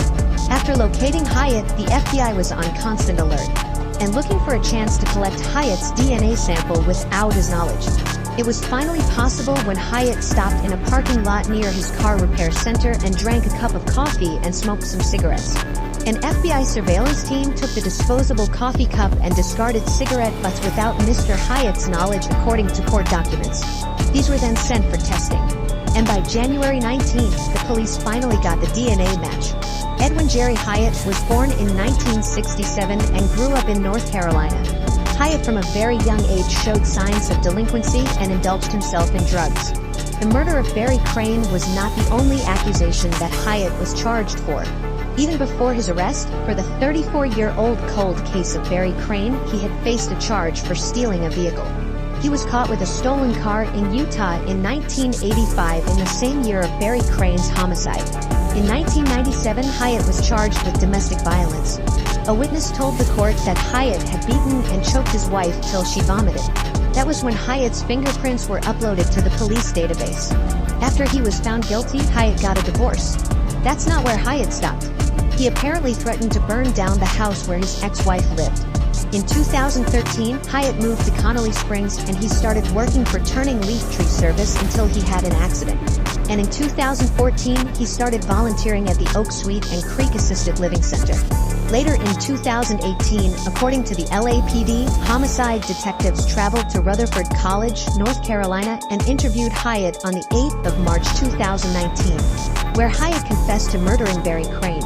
The Los Angeles County District Attorney's Office charged Hyatt with one count of murder with a special allegation that he used a deadly and dangerous weapon during the commission of the crime.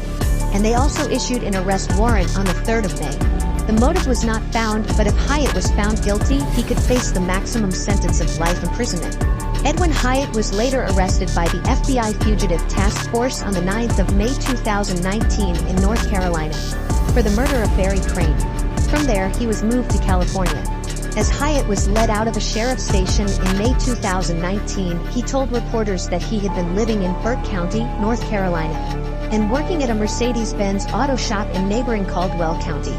When asked about details of the case, Hyatt replied that he had no memory of that day and even of that time. He said that he had only bits and broken pieces of memory, which too could only be brought back by suggestions.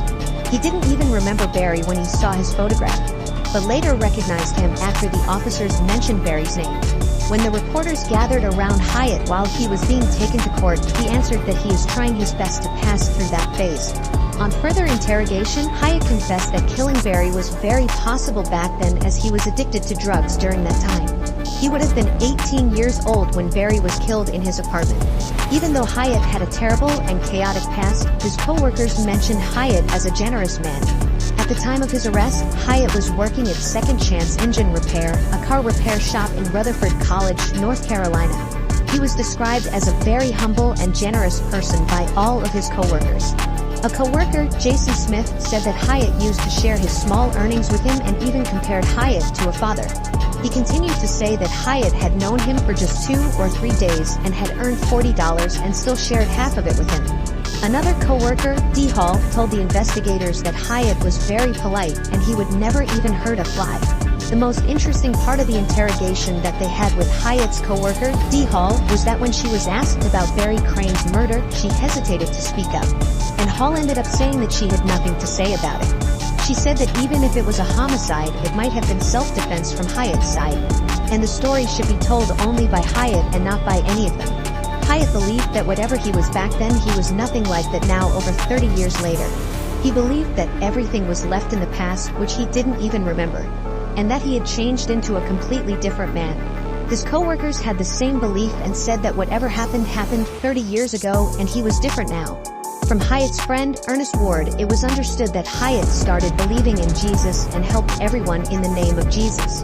Ward said that Hyatt had shared his past drug and drinking problems, and that he was glad to be delivered by God. He believed that Hyatt had faced horrible demons in his past and he needed someone to be with him. And Ward accepted that role. It was initially unsure if Hyatt had a lawyer. When asked about anything more or reasons for the killing, Hyatt denied to speak before he got a lawyer. He was appointed a lawyer, Stephen Chevron, who defended him for his court appearances. And on his first court appearance on Friday of May 9, 2019, Hyatt was using a wheelchair and spoke in a mumble. The court session was dismissed as a result of a plea agreement with the district attorney's office. The court decided on setting the next date for the proceeding, and the 7th of June 2019 was selected. Till then, Hyatt had to be held in custody without bail. Joshua Smart took over from Stephen Chevron as Hyatt's attorney and was to defend Hyatt in the upcoming proceedings. According to Joshua, Hyatt was obviously willing to take responsibility and was a religious man. It was concluded that if the prosecutors didn't find any evidence by early August, Hyatt would be released from jail. During his time at Morgantown Jail in West Virginia, Hyatt started holding Bible study groups.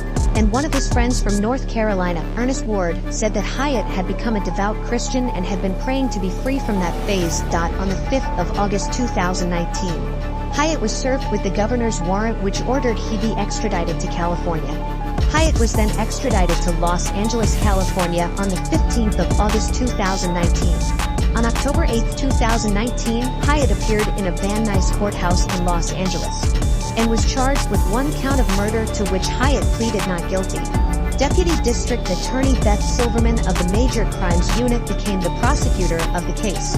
According to the law, if Hyatt was found guilty, he would have to serve the maximum sentence of life imprisonment in jail. Hyatt was scheduled to appear in court on the 17th of December 2019, and on October 7th of 2021, Hyatt pleaded guilty to voluntary manslaughter of Barry Crane. Hyatt was sentenced to 12 years of imprisonment. The most interesting part of this case is that not a single motive could be gathered as to why Hyatt killed Barry. Even though there was no conclusion on the reason for murder, there were many theories. Some theories suggested that Hyatt just wanted drug money and didn't care what he had to do for it, or if he was picked up by someone back then as an escort. And it was Barry who did that. There is a theory that Barry was homosexual and wanted to take advantage of the 18-year-old Hyatt. Many believe that is the only explanation to this, as Barry had nothing in common with Hyatt and he had no reason to welcome Hyatt to his apartment. Another theory says that Barry was a very cautious man and would never pick up someone he didn't know. So Crane must have known Hyatt. And maybe they had a relationship unknown to others. And more importantly, it was confidential, but it is believed that although Barry was closeted, he was homosexual, and Los Angeles gave him the freedom that he needed. In a 2017 article, Michael Bertzold explained that though Barry was discreet and not vocal about his lifestyle, his contemporaries in Hollywood and in Bridge knew he was homosexual. So this might actually support the theory of the incident that day. Another theory explained that Barry's reports and search were kept to a minimum because he was homosexual, and it was a big deal during that time. The AIDS epidemic also struck the nation during that time, and gay men were the most affected by AIDS. So it was believed that Barry's case was not taken seriously for so long because of that prejudice. Another source of speculation centered on Barry's imminent plans to disinherit his children. According to the source, Barry had an appointment with his business manager regarding his will. The late Bill Melander, a Michigan physician who played against Crane in his Detroit days and treated his mother, learned that Crane's son, Ben, owed money to Las Vegas gamblers. And after learning about Barry's plan on changing his will, Barry's son planned the murder. Although Hyatt was arrested and eventually pleaded guilty, the motive of the murder still remains unsolved. The case might have been simple from the evidence first collected, but the colder the case gets, the harder it becomes to solve, and this case was no different. Nothing can be perfectly concluded for now. It's almost clear that Hyatt had something to do with the murder, but the case was made confidential after 2019. And there's nothing to say for certain, and that's what made it the longest-running cold case in the Hollywood industry. Barry Crane lived a life of the rich and shone during his days dominating the game of bridge and engraving his name in the television industry. But ultimately his $900,000 net worth and luxurious life came to a sudden end. And we hope he now rests in his grave in Mount Sinai Memorial Park in Hollywood Hills. So what are your thoughts on this cold case? Was Hyatt the killer, or was it just self-defense? And what could have been the motive behind the case? Share your opinions in the Bonnie Baker murder case. It was June 19, 1998 when Bonnie Baker was last seen alive. She had a vibrant personality and had gone partying with her friends at the Fort restaurant in Morrison to celebrate her pay raise at work. And guess what the most horrifying thing is? Her body was not even discovered until the following year. It was only in 1999 that her body was discovered on Navajo land. But this is not yet the end of the mystery. Sadly, the identification process of the skeletal remains took another 14 years. An unknown woman dialed 911 to inform the police that a woman had been murdered in her apartment on Louisiana Avenue. She even informed the Denver police that the suspect, Pressman Nina Perez, who was Bonnie's boyfriend, was heading towards Mexico with the body of the woman being stored in the trunk of his car. Later on July 1, 1998, the great breakthrough was achieved. The police got their hands on a red Geo Prism car that had crashed near Globe, Arizona. The striking thing is that the car had a resemblance to the description that the caller had supplied the police with. Police visited the site of the car crash and got evidence of blood from the car's trunk. Yes, things do get murkier at this point. Coming to the most horrifying point, it was on July 31, 1999 when a couple of boys who were enjoying horse rides came across a human skull on Navajo land in New Mexico. Not only the skull, but several other skeletal remains were also found. Exhaustive forensic research and an autopsy failed to identify whose body it was and what was the cause of death. After several years passed on, it was only in 2021 that the Denver Police Department came to know that the DNA samples from the skeletal remains actually belonged to Bonnie Baker. The police, after getting confirmation that these skeletal remains were that of Bonnie, took rapid action to arrest her boyfriend, Nina Perez. The very day when Bonnie was partying with her friends for her pay raise, Perez was fired from his job. Both of them had the same workplace. He was already furious with Bonnie celebrating with her friends. When he had come to the party, he struck out. It was only in 2021 that named Perez was arrested by the Denver Police Department from Mexico. He will now have to go through a series of trials, hearings, and whatnot. Bonnie Baker's soul will now rest in peace, and we are happy that she deserved her share of justice. Murder in the Vatican. Emmanuel Orlandi was born and raised in Vatican City, the Pope's residence and a major tourist destination. She was on her way home from a flute lesson on June 22, 1983 when she vanished. She called home later that evening and spoke with one of her sisters, but her family never heard from her after that. Orlandi was last seen at a bus station in Rome city center before disappearing forever.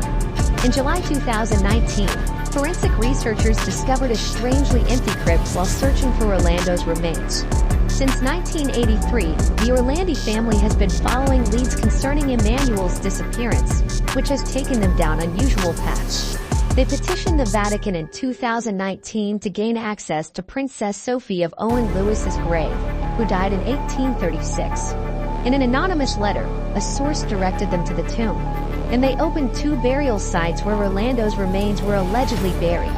There was no trace of Orlando or anyone else when the experts opened the tomb. Although no one had been inside the tomb since 1836, it was evident that something unusual had occurred. There were no human skeletons or burial urns to be found. The Vatican had anticipated finding 2 tombs, but not 2 empty tombs. They were absolutely baffled. The Orlandi family has had to deal with a slew of bizarre tips and suspicions regarding Emmanuel's whereabouts. The evidence varies from hearsay to cryptic musings, all of which raise more questions than they answer. Pietro Orlandi has received a plethora of information concerning his sister, and he is prone to following up on any leads he has provided, no matter how bizarre they may appear. The Manuel Orlando's family has heard every explanation about her disappearance. Many of the tips they get come from people who think they saw her in a crowd, but the details seem more like movie plots than real-life scenarios. Regardless of how bizarre some of these leads are, the family investigates them in the hopes of learning more about Orlando's disappearance. In 2008, Sabrina Minardi, who dated mobster Enrico De Pettis, claimed that Orlandi had been kidnapped by American Archbishop Palmer Chinkis, the former president of the Vatican Bank. But it's unclear why he allegedly wanted her off the streets. Morton Cass died in 2006, and despite his involvement in an Italian banking crisis in the 1980s, no allegations of kidnapping or child endangerment were ever made. The Vatican simply stated that Minardi's claims came from a source whose value is exceedingly doubtful. Some have claimed to have seen Orlando alive over the years. The Orlandi family is still hoping to find her alive after 3 decades of searching, no matter how unlikely it seems. Some of those who claim to have seen Orlando believe they've run into her on the street, with tales coming in from as far as Turkey and England. Others, on the other hand, appear to be more interested in personal gain. An anonymous phone call was made to a television show about Orlando's disappearance in 2005, alerting the family to a local mobster's tip. To solve the case, Gosai, who's buried in the crypt of the Basilica of Santa Apollinare, the caller stated, referring to the burial of former mobster Enrico Depis, who died in a gun duel in 1990. The same caller stated that Cardinal Ugo Paletti, Rome's vicar general at the time, ordered Orlandi to be taken off the streets.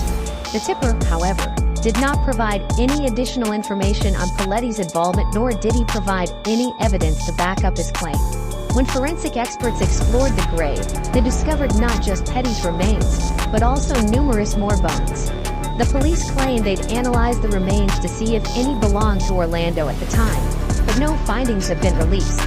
Despite all of the hints that have been thrown out to the press since Orlandi's disappearance in the early 1980s, no one has ever been arrested. Anonymous sources have mentioned several Italian mobsters in the news, but none have ever been officially linked to Orlando.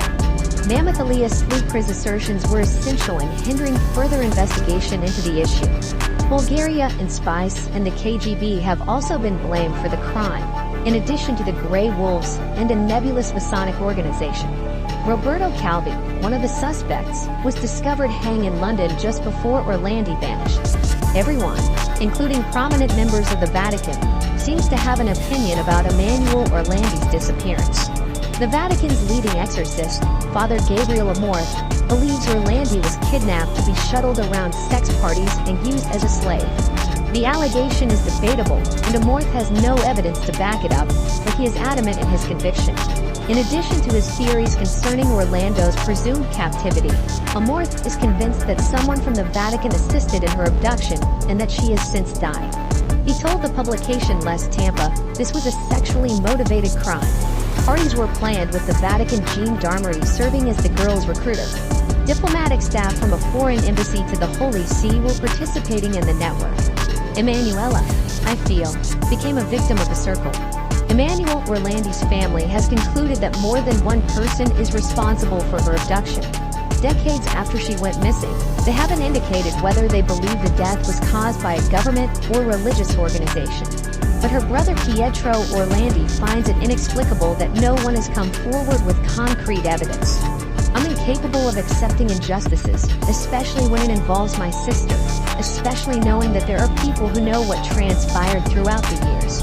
Their right to know the truth and their right to be treated fairly are precious rights to me that no one can ever take away. Ricky McCormick's last and only cipher. Ricky McCormick was discovered dead in a cornfield in West Alton, Missouri, on June 30, 1999. 2 pages of handwritten notes in McCormick's front pocket included a complicated cipher that the FBI, the American Cryptogram Association, and countless amateur code breakers have yet to decode. According to a family relative, McCormick was a high school dropout who could not write in code. He couldn't spell a word and could only doodle. Authorities had to use fingerprints to make a definitive ID because McCormick's body had been rotting in the field for several days before being discovered. Even after an autopsy and a toxicology report, the medical examiner struggled to pinpoint a cause of death due to the rate of decomposition. However, detectives classified his death as a homicide after considering the suspicious aspect of where his body was discovered, as the region has previously been used to dump murder victims. The 2 notes discovered in McCormick's pocket had 30 lines of seemingly random letters and numbers on them. Some of the code is enclosed in parentheses, while others are circled. McCormick was an ex-con who worked part-time at a gas station and went back and forth between staying with relatives and living on the streets. He also had heart and lung problems and was receiving disability benefits at the time of his death. He had a slew of offenses on his record, as well as a spell in prison for statutory rape. Even though McCormick did not own a car and public transportation did not serve the region where he was discovered, his body was found 50 miles from his home. According to his ex-girlfriend, McCormick traveled by bus to Florida sometimes, where he allegedly served as a mule for drug dealers, transporting marijuana back to Missouri. McCormick's mental state has been the subject of various reports. McCormick's public attorney claimed he was suffering from some mental sickness or defect while awaiting trial for statutory rape. They had him evaluated by a local psychologist who determined that McCormick was mentally capable of standing trial. McCormick was described as street smart, with an active imagination and a naive, childlike attitude toward the world, while never having been diagnosed with any mental illnesses. McCormick's fiancée reported a few days before his death that he was agitated and apprehensive after returning from a cocaine smuggling job in Florida. In the days leading up to his death, he visited various hospitals for treatment of chest problems and asthma. Some investigators believe he wasn't asking for medical help, but rather a safe place to remain since he feared his life was in danger. The FBI's Cryptanalysis and Racketeering Records Unit had spent all of its efforts cracking the encryption by 2011. In a 2011 statement, the FBI stated, "Breaking the code could expose the victim's whereabouts before his death and potentially lead to the solution of a homicide." According to some family members, Ricky had been writing in code since he was a child. The notes are said to be real by experts, including the FBI agent in charge of the case. Small characteristics in the handwriting, such as circles around sections of the code, suggest it was a personal document, potentially a to-do list. According to the FBI, the most difficult aspect of this case is that McCormick most likely wanted the notes to be read only by him. Unlike other well-known ciphers, such as the Zodiac Killer, who wish for their codes to be solved at some point. Of course, there's a chance McCormick didn't develop the code. Specialists haven't been able to establish the notes are in his handwriting decisively. It's also possible that the code was developed for him by the drug traffickers for whom he worked, or that he was simply carrying the cipher from one look to another without realizing its significance. The FBI has set up a website dedicated to the case, inviting amateur code breakers to participate in the investigation. Ultimately, it is thought that the code contains information that will aid in the capture of McCormick's killers. Gail Barrett, rape and murder case. A 30-year-old woman named Gail Barrett from Battle Creek did not return home after she was last seen at Speed's coffee shop. Battle Creek got shaken to its core by this brutal homicide of the 30-year-old woman. Almost 2 weeks after Gail's disappearance, her body was found by the investigating team. It was on River Road in Emmett Township where the police got their hands on the remains of the lady. And that was exactly when they learned that Mrs. Barrett was raped and then stabbed to death. There was one person who had not lost hope through this entire ordeal of investigations and inquiries. It was Mrs. Barrett's son, James Barrett. He had relentlessly tried to help the police in every way he could. Ultimately, on January 25, 2021, James received the call he had been waiting for several years. He said, "Sergeant Marshall called and informed me that it had just come through from Michigan State Police labs. In fact, some of the early tests ruled Plato out. DNA was still in its infancy, and I have documents that indicated he had been ruled out. However, there were subsequent tests conducted on other pieces of evidence, including blood, that came back inconclusive." The police investigated the family and a couple of Gail Barrett's friends to see if they could provide any leads. Out of the two friends of Mrs. Barrett, there was a person called Mr. Roger Plato, who was already killed after being shot by the police during a violent confrontation, which occurred 3 days before the police came across the remains of Mrs. Barrett. Although Plato's body was cremated, the police had collected his blood sample. This very blood sample helped them trace the murder of Mrs. Barrett. The rapist and murderer was none other than Gail Barrett's friend, Roger Plato. The murder of Mrs. Barrett went unsolved for a long span of 30 years. Eventually, the case turned cold, and nothing came out of it. Now, 30 years is a long period, and we can't even imagine how James and his family went through such a tormenting time. The lives of the Barrett family changed forever since that traumatic incident, and all they had been hoping for was to see the murderer brought to justice. Destiny has its way of punishing people for their deeds, and probably that is why Roger Plato died in that confrontation, long before Mrs. Barrett's body was even found. I think it is a relief for most of us and a weight off our shoulders, having an answer. And that, to me, was the biggest thing, said Barrett. He even said, "I think if somebody was around today, now we've got to endure a trial, which then creates a lot of other issues. And then we potentially don't get a conviction. And then what? Even with a DNA match, because so much time has elapsed, eyewitnesses have either passed away or they can't be relied upon for their statements 32 years later. So I'm kinda glad it wound up the way it is." Stephanie Isaacson. The discovery of Stephanie Isaacson's school books was the first clue that she had been murdered. They were discovered by her father while searching for her at a desert lot, a half-mile from her home. His 14-year-old daughter returned home from school on June 1, 1989. When Isaacson called Eldorado High School, he discovered she had not been able to make it to class that day. Stephanie had been bludgeoned in the brush near the residential area of Stewart Avenue in Lynn Lane, where a Las Vegas police dog found her at 11 p.m. She had been sexually assaulted and strangled to death. Isaacson went home after the coroner had departed the parking lot and dialed a local radio station. And he told them to play her favorite song, Wind Beneath My Wings, by Bette Midler. The case would remain unsolved for the next 32 years. The case only heated up again in 2020 when local entrepreneur and philanthropist Justin Wu donated $5,000 to the tech-based Othram Lab, who requested that the lab process a cold case from the Metropolitan Police Department to serve the community. The department then began debating which case should be chosen for the test.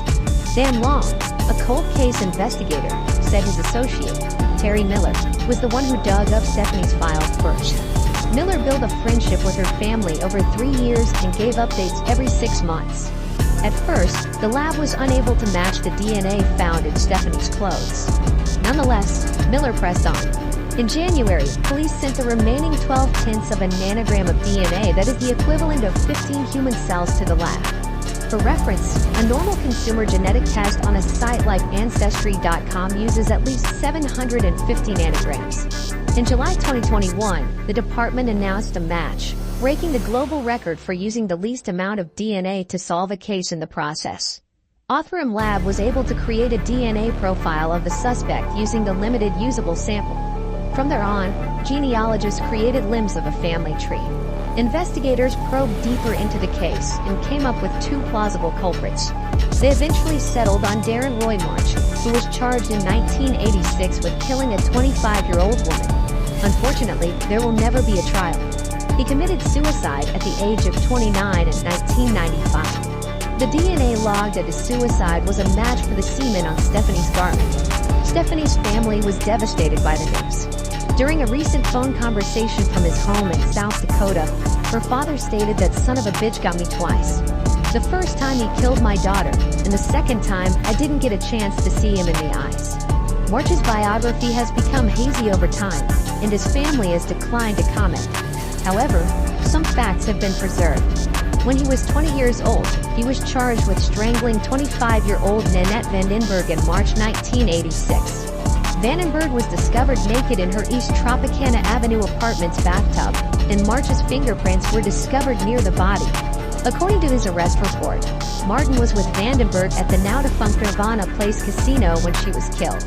He confessed to detectives that he had left her there and gone to bed. After 2 days of testimony, the lawsuit was dismissed. The fingerprint evidence was deemed insufficient to proceed by the Department of Peace.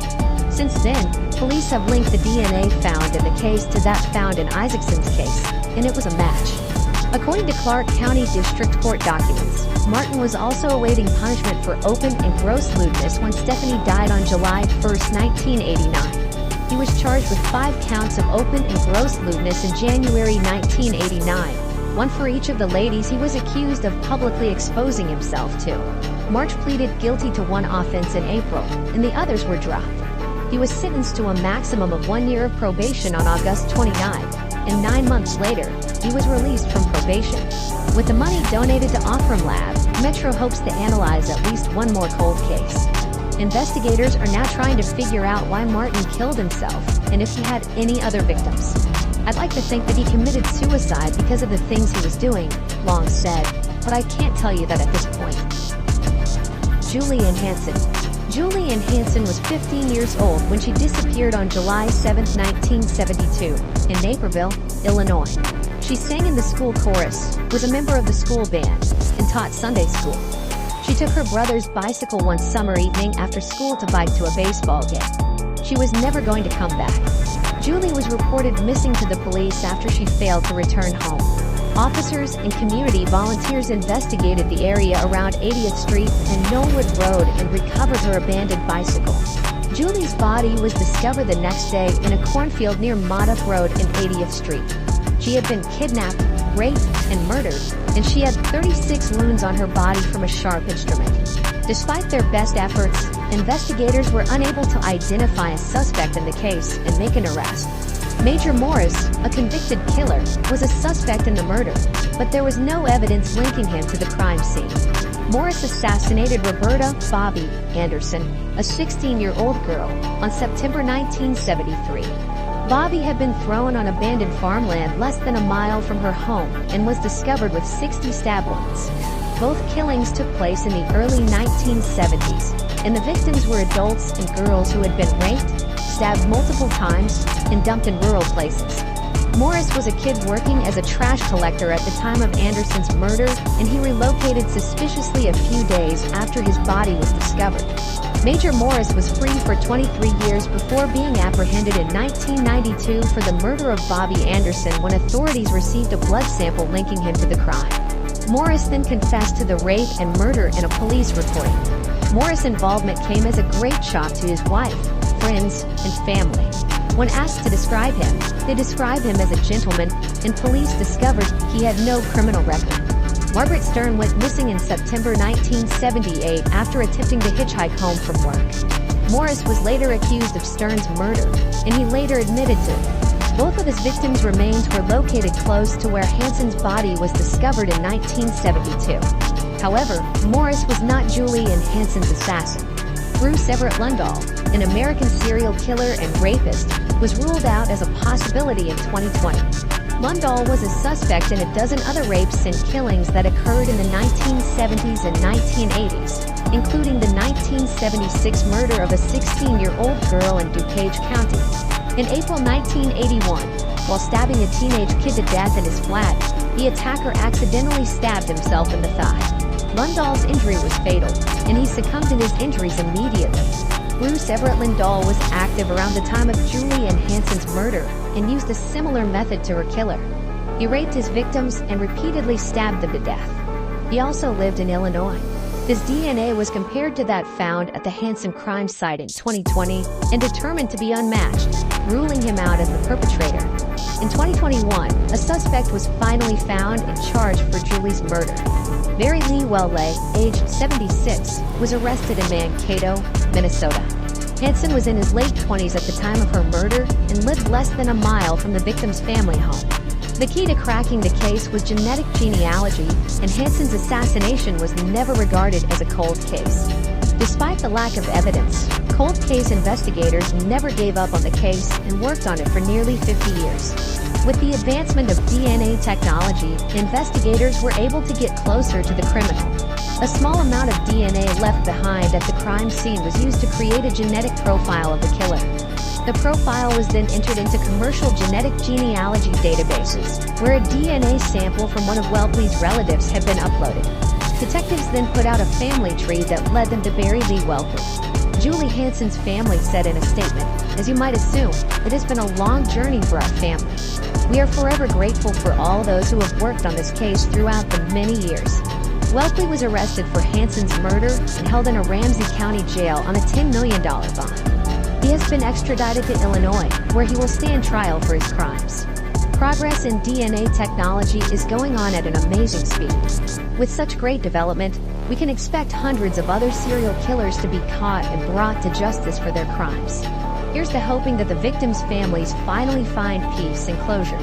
She should not be forgotten, and neither should the failure of the legal system. Hubert Alive East Dalwyn. In 1970, at the height of the Cold War, a burnt body of a woman was discovered in a remote part of Norway. She had taken sleeping pills, ingested carbon monoxide, and had been burned alive. According to an autopsy, luggage belonging to the woman was later discovered containing money from several different countries. She was eventually detected traveling around Europe with several fraudulent passports using various aliases. A family trekking in the East Dal Valley near Bergen in western Norway came across the woman's burnt body. She was badly burned in the front and discovered with her hands lifted to her chest in a defensive stance. Personal items such as a watch, an umbrella, some jewelry, and many empty bottles were strewn about the body. Authorities believe the items were unusually positioned around the body, almost as if they were part of a ceremony. Her clothes were composed of synthetic fibers and didn't have any tags on them. Initially, it was assumed that she was in her 30s. She had ingested between 50 and 70 tablets of phenobarbital and had bruises around her neck. She had also inhaled carbon monoxide, suggesting that she had been burned alive. Her death was considered suicide by Norwegian officials due to the lack of identifying documents and the presence of a substantial amount of sleeping tablets in her system. A few days later, a pair of luggage containing fingerprints matching the murdered woman was discovered at a train station in Bergen. Inside were wigs, makeup, clothing, eczema ointment, non-prescription eyeglasses, maps, and small sums of money from Norway, the United Kingdom, Switzerland, and Belgium. 100 Deutsche Marks were also hidden inside the case's lining. Any identifying information had been removed, cut out, or rubbed off. Even the eczema cream, which usually included the name of the prescribing doctor on the packaging, couldn't provide a clue. The sophisticated dental work of the Istel woman was unheard of in Norway at the time. According to stable isotope research of her teeth, she was born in Nuremberg and grew up on the German-French border. Inside a luggage, the investigation detectives discovered a shopping bag, which they used to trace the woman's movements before she died. She had visited Norway numerous times over the years, staying in various hotels using counterfeit passports and false aliases. According to a 2017 investigation, she claimed to be Claudia Teald from Brussels at one hotel. She was Elizabeth Hofer at another. People who interacted with her were eventually tracked down and interviewed. They all spoke of a stylish woman with black hair and brown eyes who was attractive, pleasant, and only paid in cash. She also wore wigs, spoke numerous languages, including French, Flemish, and English, and seemed tense most of the time. Years later, the Norwegian National Defense released information indicating that the woman may have been traveling around the country observing the testing of the top-secret anti-ship Penguin missile. A fisherman had noticed a woman following the movements of Norwegian army troops. Is there any logic to the spy story? During the Cold War, Norway was a hotspot in the early 1970s. It not only shared a border with the Soviet Union but also assisted the United States and the United Kingdom during Russian nuclear testing and submarine warfare. Russian intelligence assets, as well as personnel from the CIA, MI, and Mossad, were known to be present in the country. After seeing a sketch of the Istel woman in 2005, a man from Bergen came forward. He reported seeing a person matching her description, hiking on a hillside approximately an hour away from Istel 5 days before her body was discovered in 1970. She was dressed inappropriately for the weather and was being pursued by two men who looked southern. According to him, he told the police what he observed, but they dismissed his claim. A section of the lower jaw of the Istel woman was removed and saved before she was buried. Her teeth showed traces of extensive dental surgery, which was unusual for Norway at the time. In 2017, a stable isotope examination of her teeth revealed that she was born in Nuremberg around 1930 and grew up near the French-German border. Her dental work was found to have been done in Central Asia, East Asia, Southern Europe, and South America. The case continues to pique people's interests. In 2018, the BBC World Service and the Norwegian Broadcast Corporation released a podcast called Death in Ice Valley, which delves into the death of the Istel women in great detail. While the stable isotope study provided answers to some questions, such as the woman's age and birth country, many more remain unanswered. Was she a saboteur? If that's the case, who killed her and why? Who was she employed by? What's more, why haven't any friends, family, or loved ones come forward? This is a case that might remain shrouded in mystery forever.